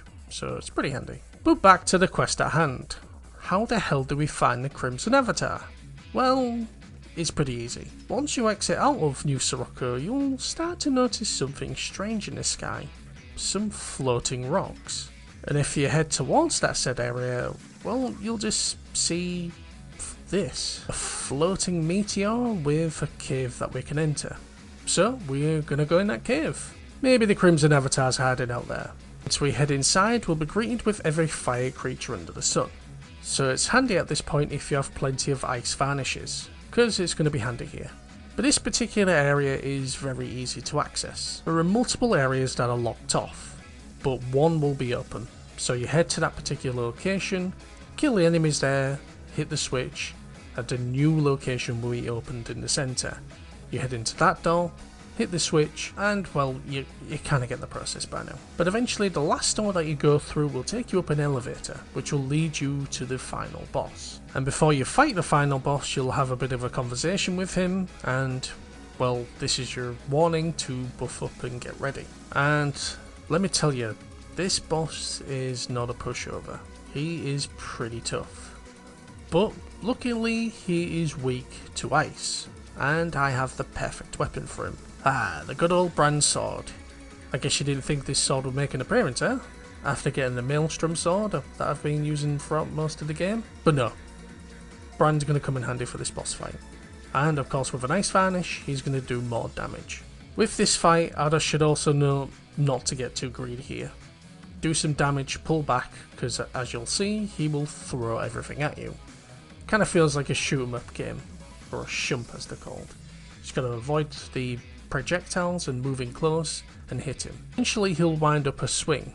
That's where I use my parry attack and kind of do a bit of damage to him. But eventually I will wither him down and defeat him. That's when we'll be introduced to, well, kind of the main villain of the game, the Scarlet Lady. But we exchange some pleasantries and kind of go on our merry way. And I head back and let him know the good news that New Sorobor is finally safe. And we'll net ourselves a new trophy.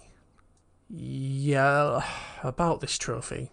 You see, when I was recording on my PlayStation 5, it kind of conked out on me. So I got the trophy, but the recording of me getting the trophy, and also the recording that I made, just poof, disappeared. So I got the trophy, but I didn't get the recording. It just, since my PlayStation died or crashed or had a bit of a poof, it's gone. It's all gone. So at the menu I had to hold all 4 triggers and re-record that particular section. So yes, the recording that you just saw is me replaying the final quest again. But for some reason the PlayStation 5 kept the picture. Wait, I can Photoshop this picture as a trophy. Wait, never mind, just give me a second, guys. Oh, it's time for me to get the final trophy. Wee, hoo! I've done the main quest, guys. Yeah, hoo! but no. Jokes aside, ladies and gentlemen, we finally completed the Sorobor DLC. So that means we don't need to worry about time frames. We can just focus on building our base, and of course, focus on our character. Because we've not fully finished yet, there's still a little bit more we need to do. Now that all main story quests are finally completed, we can now focus on ourselves. I mean, me not personally, I mean we can focus on our character. Since we're no longer constrained to time, we can take it nice and easy. The next thing I'm going to work on is getting all these buildings specialised. Once I've upgraded the 6th building, aka the final building, I net myself a nice shiny trophy, the Through the Fire and Flame.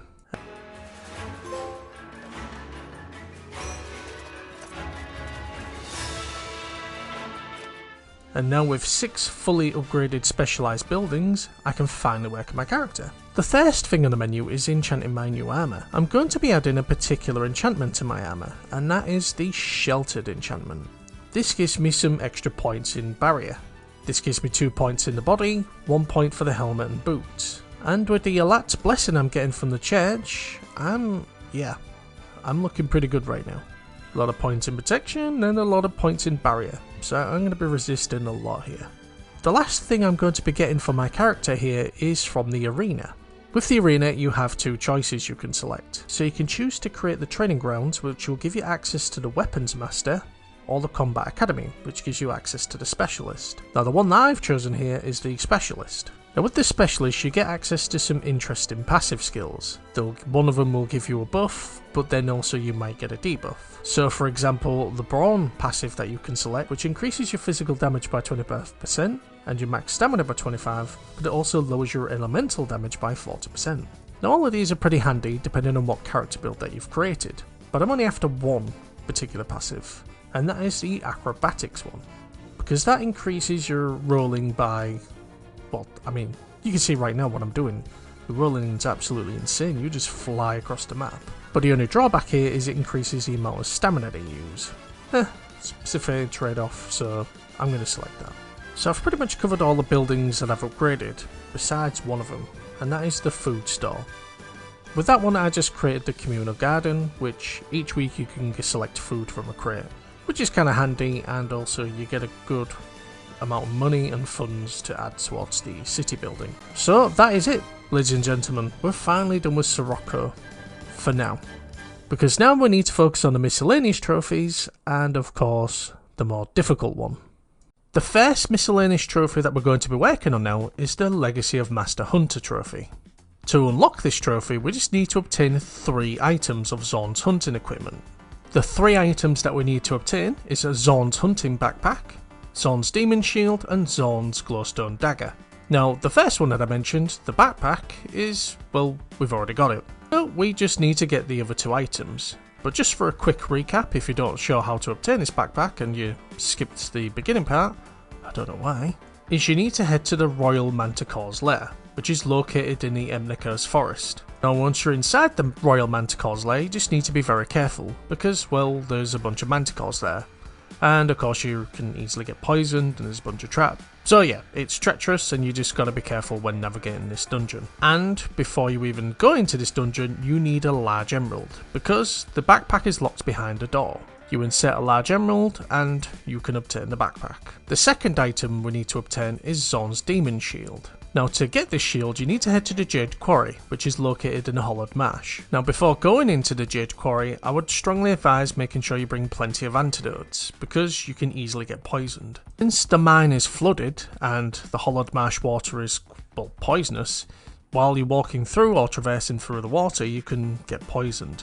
So I'd probably advise running to a safe spot, or running as fast as you can through the water, get into a safe spot and using an antidote. And to top it all off, this dungeon is quite confusing and you can easily get lost inside. I mean, the footage here that you're watching, it took me about 15 minutes just to find this damn shield, because I was looking top to bottom. I killed all the enemies just to make sure it was easy to find it, but yeah, I was having trouble. Now I eventually found it because there was a part of the cave that I completely missed, and if you can see here, just like, yeah, I just walked past this. But anywho, I've just kind of shown you where you need to run to find this shield.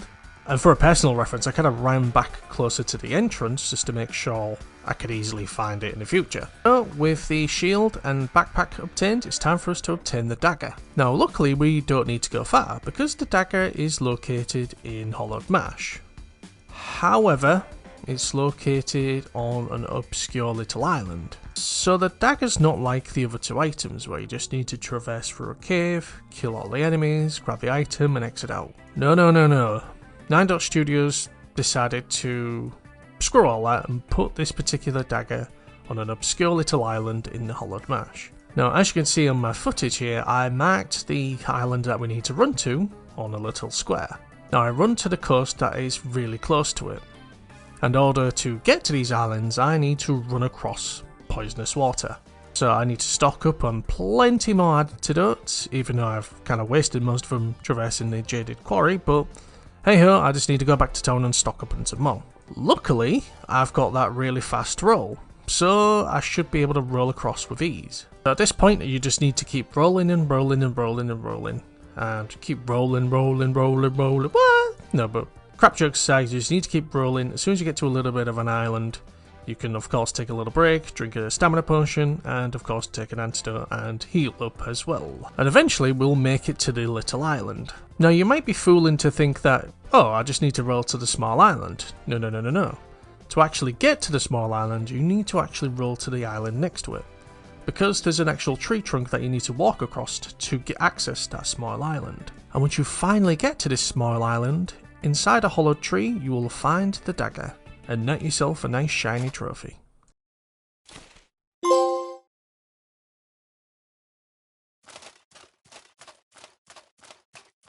Sweet. Wait, no, not sweet. I gotta roll back now. The second miscellaneous trophy we need to work on is the Blood of Life trophy. In order for us to obtain this, we need to create a vampiric weapon. Oh, that sounds easy, right? Well, yeah and no. Let me explain.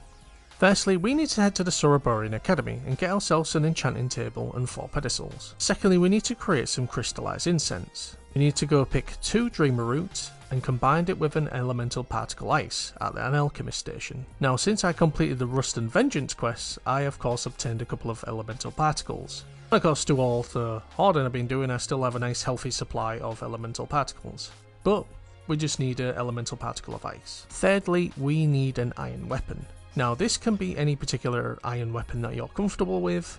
Personally, I picked the iron sword because, well, I can still use my shield and use all my spells. Now we need to make sure it's nighttime and head outside of the city. Now once outside the city, you just need to set up your enchanting table and set up a pedestal on the north, east, south and west side. Do it very close to the table. Place an incense stick on each of the pedestals and place the iron sword in the middle. And begin enchanting. And congratulations, you've completed, well, the very first part of this quest. Now on to the second part. If you select the sword in your menu and click down the L3 stick, or whatever button it'll be for whatever console you're playing this on, you can read the item's description. But for here, we're just going to be reading the sword's description. And of course, taking a quick read of the description, it sees the bloodstains will be stored on this weapon. So, with this iron sword that we've created, we need to head out into the world of Outward and just kill any enemy that we see. How many enemies, you ask? Well, we need to do around about 17,500 points worth of damage using this iron sword. And the only way you can tell this sword is completed is by just examining it. Now at the moment the sword is parched, but it can go up to 4 stages. The 4 stages are parched, thirsty, bloody and quenched. Ultimately we need to get the sword to be quenched. So all I did is I visited the old stomping grounds that I visited at the start of the game and just killed any enemies that I saw. Luckily you can still apply varnish to your weapons, so it can make killing enemies a little bit easier.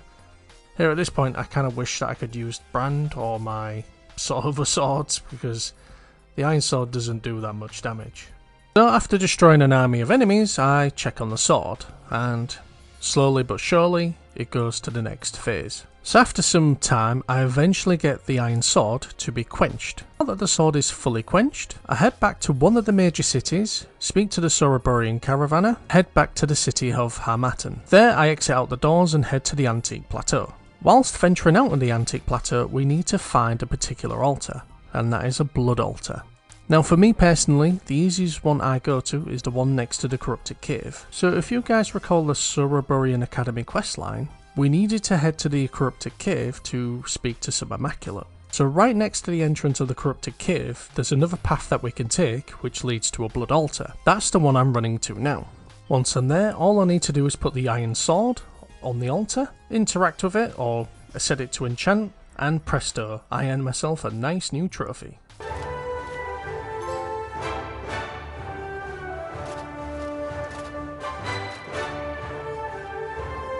And with these 2 miscellaneous trophies out the way, it's time for us to kick it up a notch and tackle the hardest trophies of the game. Now the hard trophies that I'm referring to are the unknown arenas.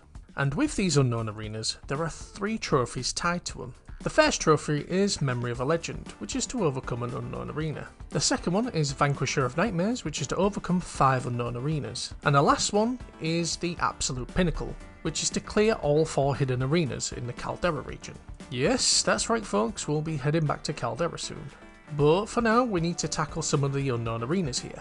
Now you may recall near the start of the video I kind of mentioned unknown arenas, because when I tried to create the Maelstrom sword, I ventured all around the globe of Outward and killed all the rare bosses that spawned. You see, prior to 9 Dot Studios patching this, the only way you could get these materials is from completing these unknown arenas, and these don't open up until you've beaten the main story. And there's delicious trophies tied to them, so we need to tackle this content regardless. There's a total of 19 unknown arenas scattered throughout the game, and each of the regions or maps that you can visit has 3 arenas tied to it. The only exemption here is Caldera, which has 4 arenas. So with that brief explanation out the way, what are unknown arenas? Think of these as an EX boss in a JRPG. You know, like when you've beaten the final boss and the credits start to play, then the map opens up and there's some post-game stuff you can do and some secret bosses scattered around. Yep, just think of these unknown arenas as kind of like that. So now that you know what unknown arenas are, how do you even get to them? So to get access to these unknown arenas, you need a specific item or a certain status effect. So for example, in Chersonese, on top of the Conflux Mountain, there is an unknown arena there. But to gain access to this particular unknown arena, you need a particular item, and that item is the Brand Sword. Another example I can provide is in the Emnica Forest. In the Cabal of the Wind Temple, there is an unknown arena located there. But in order to get into this particular unknown arena, you need a certain status effect, and that is to be poisoned. So ladies and gentlemen, now that you know what unknown arenas are, it's time for us to start tackling them. So the very first unknown arena I choose to tackle is on top of the Conflux Mountain, because, well, you need the Brand Sword and, oh, look at here, I'm already using it. And before entering this unknown arena, I just get myself buffed up and ready. And the boss that I'm fighting here is the Squire. Now me personally, I'd say he's one of the easiest fights to fight in the unknown arena, because he's kind of like fighting a bandit, and we've slain thousands so far. but he has a really nasty AoE fire attack. And upon fighting him, I kind of realised something. The Tsar Armour would have been really good here, because that's fire resistant. So I just wail on him. And I'm so happy that the Maelstrom sword does a lot of stagger damage, because when he's on the floor, I can hit more. So after a couple of minutes of rolling away like a coward and healing up and going back to fight him, I managed to beat the squire and net myself a nice shiny trophy, the Memory of Legends.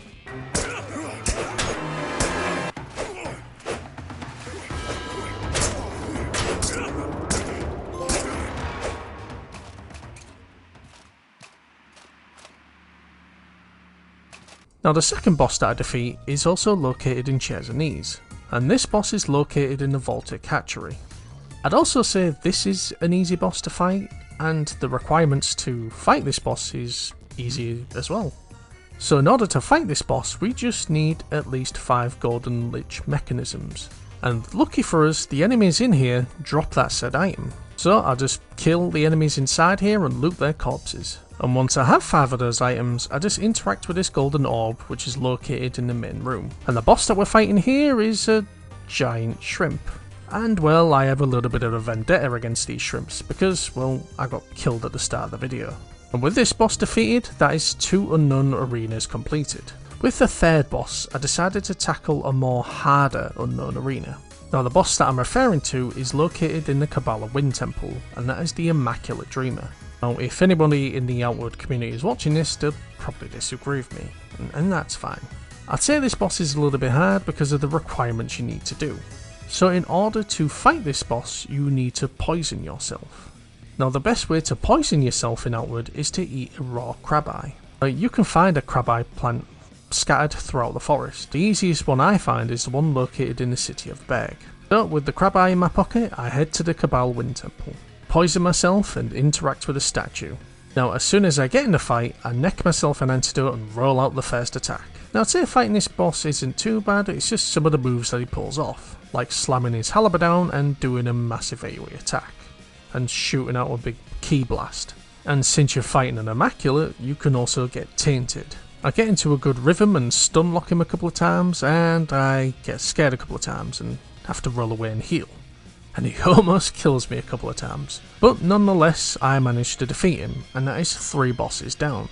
And with the 4th boss, I decide to shift up a gear and fight an even harder boss. And I know the Outward community will agree with me, and that is Calaxia. So, in order to fight this boss, we just need to head to the city of Levant, head into the castle and interact with the Queen's chair.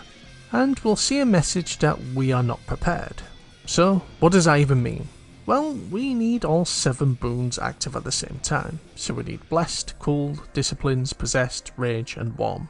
Once we have every buff up and ready, we can finally fight the boss. And those of you who remember the start of the video will know that she is no joke. She is super duper resistant. Like, as you can see, I am hitting her and I am barely doing any damage to her. Luckily, the Maelstrom sword pulls through and I can stagger her quite well, once I start to get momentum of hitting her. Did I also mention the fact that she hits like Hajime no Ippo? She swings and I feel the damage. If you have some distance on her, she'll shoot you. She also can hit you with a shield, and she does like this AoE shotgun attack move. I can also do my famous roll away real fast and heal up. I also had to roll away and kind of rebuff myself because, yeah, I wasn't doing anything to her. But eventually, she falls, and that is boss 4 defeated. And this is where I kind of have a sort of self-reflection and think for a moment. Because I realise I've been really stupid and doing a lot of extra work that I didn't need to do. So as I mentioned earlier, there are 3 trophies tied to unknown arenas. One for beating an unknown arena, one for beating 5 unknown arenas, and of course the Caldera one, which is to beat 4 hidden arenas there. So then that got me thinking, wait a second, Caldera has 4 unknown arenas, and I need to defeat those for the trophy. And then there's the trophy for defeating 5. So technically I could have just beaten the Squire, and then the 4 Caldera ones, and netted myself the trophy that way. But I was unsure if they were unlinked or unrelated. So then I decided I will defeat 1 unknown arena in the Caldera region, and see if that unlocks the 5 unknown arenas that I need. And if it doesn't, well, it doesn't matter, I'll just have to go back and defeat another boss. But yeah, I could have really saved myself some work here. But nonetheless, it's time for me to say goodbye to the base game and head to Caldera for one final time. Now, before tackling the unknown arenas in the Caldera region, I decided to tackle some of the miscellaneous trophies that are tied within the region. The first trophy that I'm going to work on is the Stuff of Legend, and for us to get this trophy we just need to get an artifact located within the Caldera region. Okay guys, do you remember the third quest in the Caldera region that we did? The one where we need to go to the oil refinery? Well, we need to go back there, but instead of taking the main entrance we need to take that side entrance that I mentioned earlier. You might remember that we had to press 4 switches. Well, I did that for a reason, because that saves us a lot of legwork on a particular item that we're going to be getting. Before heading there, you need to save yourself some time and bring 3 giant hearts. Once you've got those 3 hearts, head to the back entrance of the oil refinery. Now once inside the cave, you just need to take your first right and run straight down. There you'll see a switch. Once you've pressed the switch, run all the way back to where you came and take the right. From there you'll see the location that we last explored when we did quest 3. You can just roll down now. And with you hitting that last switch, you've drained all the oil within this area. And the final area that we've drained is an item that we're looking for. So if you go to the complete opposite side of where the jellyfish is located, you will find a ruined halberd, just standing by itself. Once you've got the item, exit the cave and head northwest, towards the Giant's Colony. Once you arrive to the Giant's Colony, equip the halberd and then speak to Silvertooth. You'll know who he is because he's the giant wearing a fancy little hat. Now the reason why you have to equip the halberd because the option to have the banner fixed will not appear until you have the weapon equipped. Remember those 3 giant hats that I asked you to grab? Well, we need them to fix this banner. And once you've handed over those 3 hats, you'll be greeted with a new shiny artifact and a shiny new trophy. Thank you. Gift. Now before we tackle the unknown arenas in this area, we need to work on one last miscellaneous trophy. So the next location that I'm heading to is the bottom left corner of the map, which is the Caldera Isles. Now you need to be careful while heading to this location because you could accidentally head to the Tower of Regrets. The reason that I say this is because, well, it happened to me. So what I did is I went closer to the Kabbalah Wind Temple and I managed to find the path that led me to the Caldera Isles. Now once inside the Colosseum, we'll see the cat creatures that we've been fighting throughout our adventures in the Caldera region. But we don't need to worry because these are not hostile.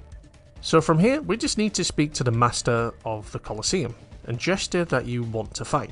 So once we've spoken to him, we just need to loop around and enter the main arena. And from here, we'll pit against 2 random enemies in the Caldera region. Once the fight's done and you've exited the arena, you'll see there's an Ordinator's chest that you can loot. But essentially we just need to repeat this 2 more times. So we speak to the Master of the Colosseum, win the fight, repeat this twice, and voila!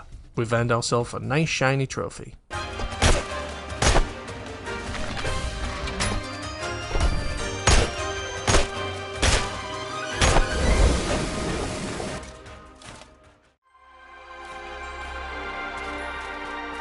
Ooh, we're very close to the end, ladies and gentlemen, but we still have a lot of work. It's time for us to finally tackle the unknown arenas in the Caldera region. So the very first unknown arena I decide to tackle is the elite gargoyles that are located in the new Sorobor base. So do you remember when I mentioned that we needed to complete quest 4 perfectly before the lower levels of New Sorobor would be flooded? Yeah, this is the reason why we needed to complete that perfectly, because we wouldn't been able to complete this particular unknown arena. So if you head to the very bottom of New Sorobor, you'll see that there's a gargoyle statue next to a pool of lava. And we just need to interact with the statue in order for us to get to the unknown arena. But we need some items first. Do you remember those items that you needed to fetch in order to build your base? Yeah, we kinda need some of those items. We need a petrified organs, a chromium shard, and a voltic veins. And I hope you've been collecting them out in your travels, because if not, sadly we're gonna have to go out there and fetch them. But luckily I still have plenty, so I'm able to trigger the fight. But of course, you know the drill, gotta buff up and get ready. So this will be the very first unknown arena that I'll be defeating within the Caldera region. and this will be my 5th completed Unknown Arena. So by completing this, or beating the boss inside here, I should be able to unlock the Vanquisher of Nightmares trophy. And of course, since we interacted with a gargoyle statue, surprisingly the bosses that we're going to be fighting is gargoyles. And if you haven't figured out, I absolutely hate fighting these creatures. And for this Unknown Arena, we're going to defeat 3 gargoyles. Luckily not at the same time, but we've got to beat them back to back. And of course, fighting these damn things, I get very close to dying many times. So I have to roll away and heal, and of course buff up my weapons. Oh, I'm just so glad you don't have to fight 3 at a time. I don't know what I don't think I would have been able to do it. But after a grueling fight, I managed to chip away and defeat all 3 gargoyles. And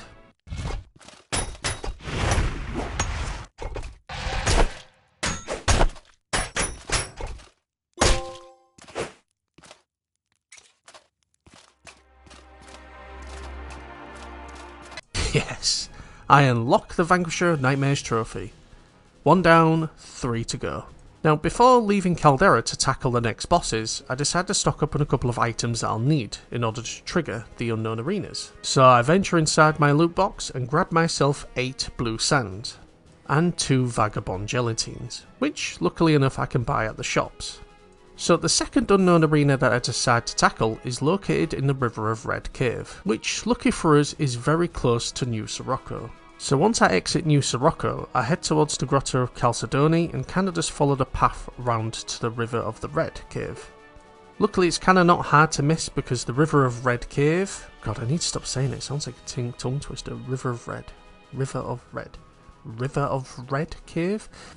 Anywho, it's kind of isolated on a little island, or isolated around a pool of lava. So before entering the cave, I swap to my brand sword and apply a frost varnish to it, because inside this cave there is a scarlet emissary inside. Once it's defeated, interact with a small metal bowl and it will take you to the Unknown Arena. Here we'll just be fighting a giant enemy crab. Now out of the 4 bosses that we're going to be fighting, I'd say this is possibly the easiest one. As long as you don't stand in the fire AoE attacks that he scatters around the arena, you should be fine. Just wail on him a couple of times, run up, roll away, heal up, buff up, and just repeat the process, and eventually you'll defeat him. Now the third Unknown Arena is located within the Tower of Regrets. Now you may recall that I mentioned this place earlier, because that's next to the Caldera Isles, or the Caldera Colosseum that we went to earlier. Now once you work your way through this dungeon, you'll see that there's nothing that you can interact with, and there's a closed door. Essentially what you need to do is take the very first exit, and you'll be on a small island. From this small island, you just need to take the second entrance to the Tower of Regrets, which will lead you to the top part of the dungeon. Now, you'll head down a spiral staircase and you'll be able to interact with a switch. And that's the cave completed. But you'll notice something very familiar, this altar. And you may recall seeing this altar in the Blue Chamber questline. So we just need to interact with it, and this will lead us into the Unknown Arena. Now I'd say this boss is one of the more difficult ones because of, well, the mechanics of the fight. So in this fight you will fight 2 enemies at the same time, but you'll also notice that there's a ghost there, and you can't even attack this ghost. So the mechanics of this fight go like this. You defeat one of the 2 enemies and the ghost will use some of its life force to bring that enemy back. So you just need to defeat these enemies a couple of times to drain the life force of the ghost that keeps reviving them. But you need to be very mindful because one of these enemies will lay traps down, and also they can throw poison at you, and if you don't take control or try and divide and conquer them, they can wail on you. But eventually the ghost will use all of its HP to revive these 2 enemies. So once I finally drop them, for the final time, the fight is complete. And this fight's a little bit interesting because there's a little bit of a lore dump in regards to your character's grandmother.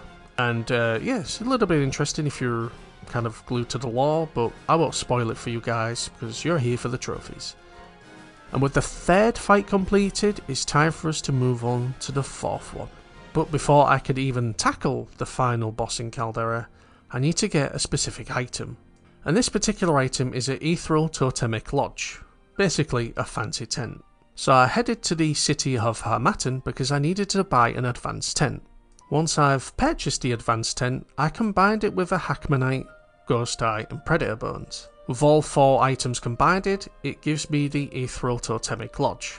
So in order for me to gain access to the final unknown arena, I have to use this tent and have this buff that I get from sleeping in this tent active. So with this tent created, I head back to Caldera and march on up to the Vaults of Stone, located at the top right corner of the map. Now this entrance is a little bit interesting in contrast to the other locations, because well, you don't enter in a conventional way, like entering through a door. This cave entrance is located in a hole. You'll know that you're in the right place because you'll see a unique square pillars scattered near the hole of the entrance. And while entering this cave, we can also earn the second to last trophy.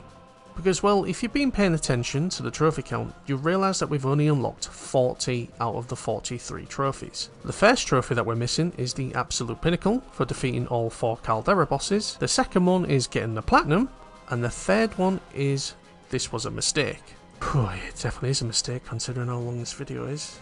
But anyhow, yeah, as you can see there's 3 more trophies left. And lucky for us, we can earn all 3 trophies in this cave. Because of course, in order for us to advance in this cave, we need to hit a particular switch. And once we interact with this switch, we'll net ourselves the This Was a Mistake trophy.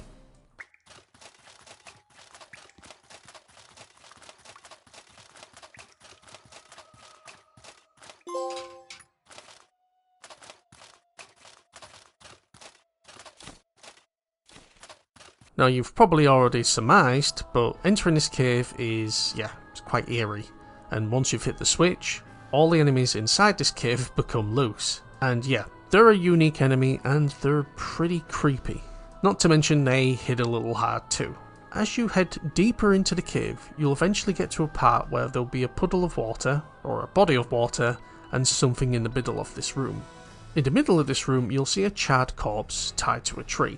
Once you interact with this corpse tied to the tree, it'll tell you only someone who has ethereal dreams may perceive this foe. So at this point we need to whip out our tent, lay it down and go for a rest. And with our buff active, it's time for us to drink every potion that we've got, apply varnish to our weapon and lock in. The final boss that stands between us and the Platinum Trophy is the Elite Crimson Avatar. It's essentially the Crimson Avatar, but dialed to 10. Unlike the Crimson Avatar, that just does fire damage, this monstrosity can also do lightning damage, decay damage, ethereal damage, basically every other damage under the sun. I have to say, I kind of underestimated the fight that I was going into. I thought it would have just been similar to the Crimson Avatar, but I was completely wrong. This boss does not let up at all. And many times throughout this fight I thought I was going to fail. My armour was completely smashed, my shield, pretty much everything. The only thing that wasn't broken was my weapon. Throughout the fight I tried not to be greedy. I tried to get a couple of hits, roll away and just play the safe game. But this boss gives you no break. He's constantly spamming you with attacks, AoE blasts, beams. It got to a point in the fight that I had to stun him with my Maelstrom Blade just to roll away just to heal. I also set aside loads of time because I thought to myself, I'm going to be banging my head against this wall over and over again because this boss is going to be tough. This is the last boss of the game. But well, this is my first attempt of this boss. And well,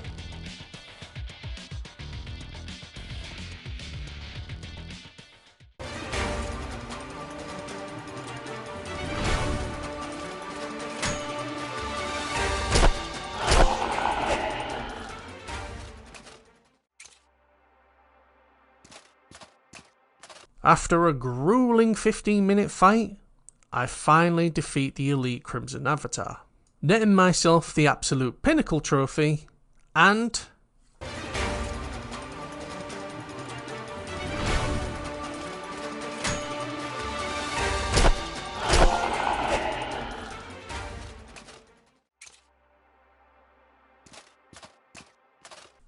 yeah baby, the Platinum Trophy!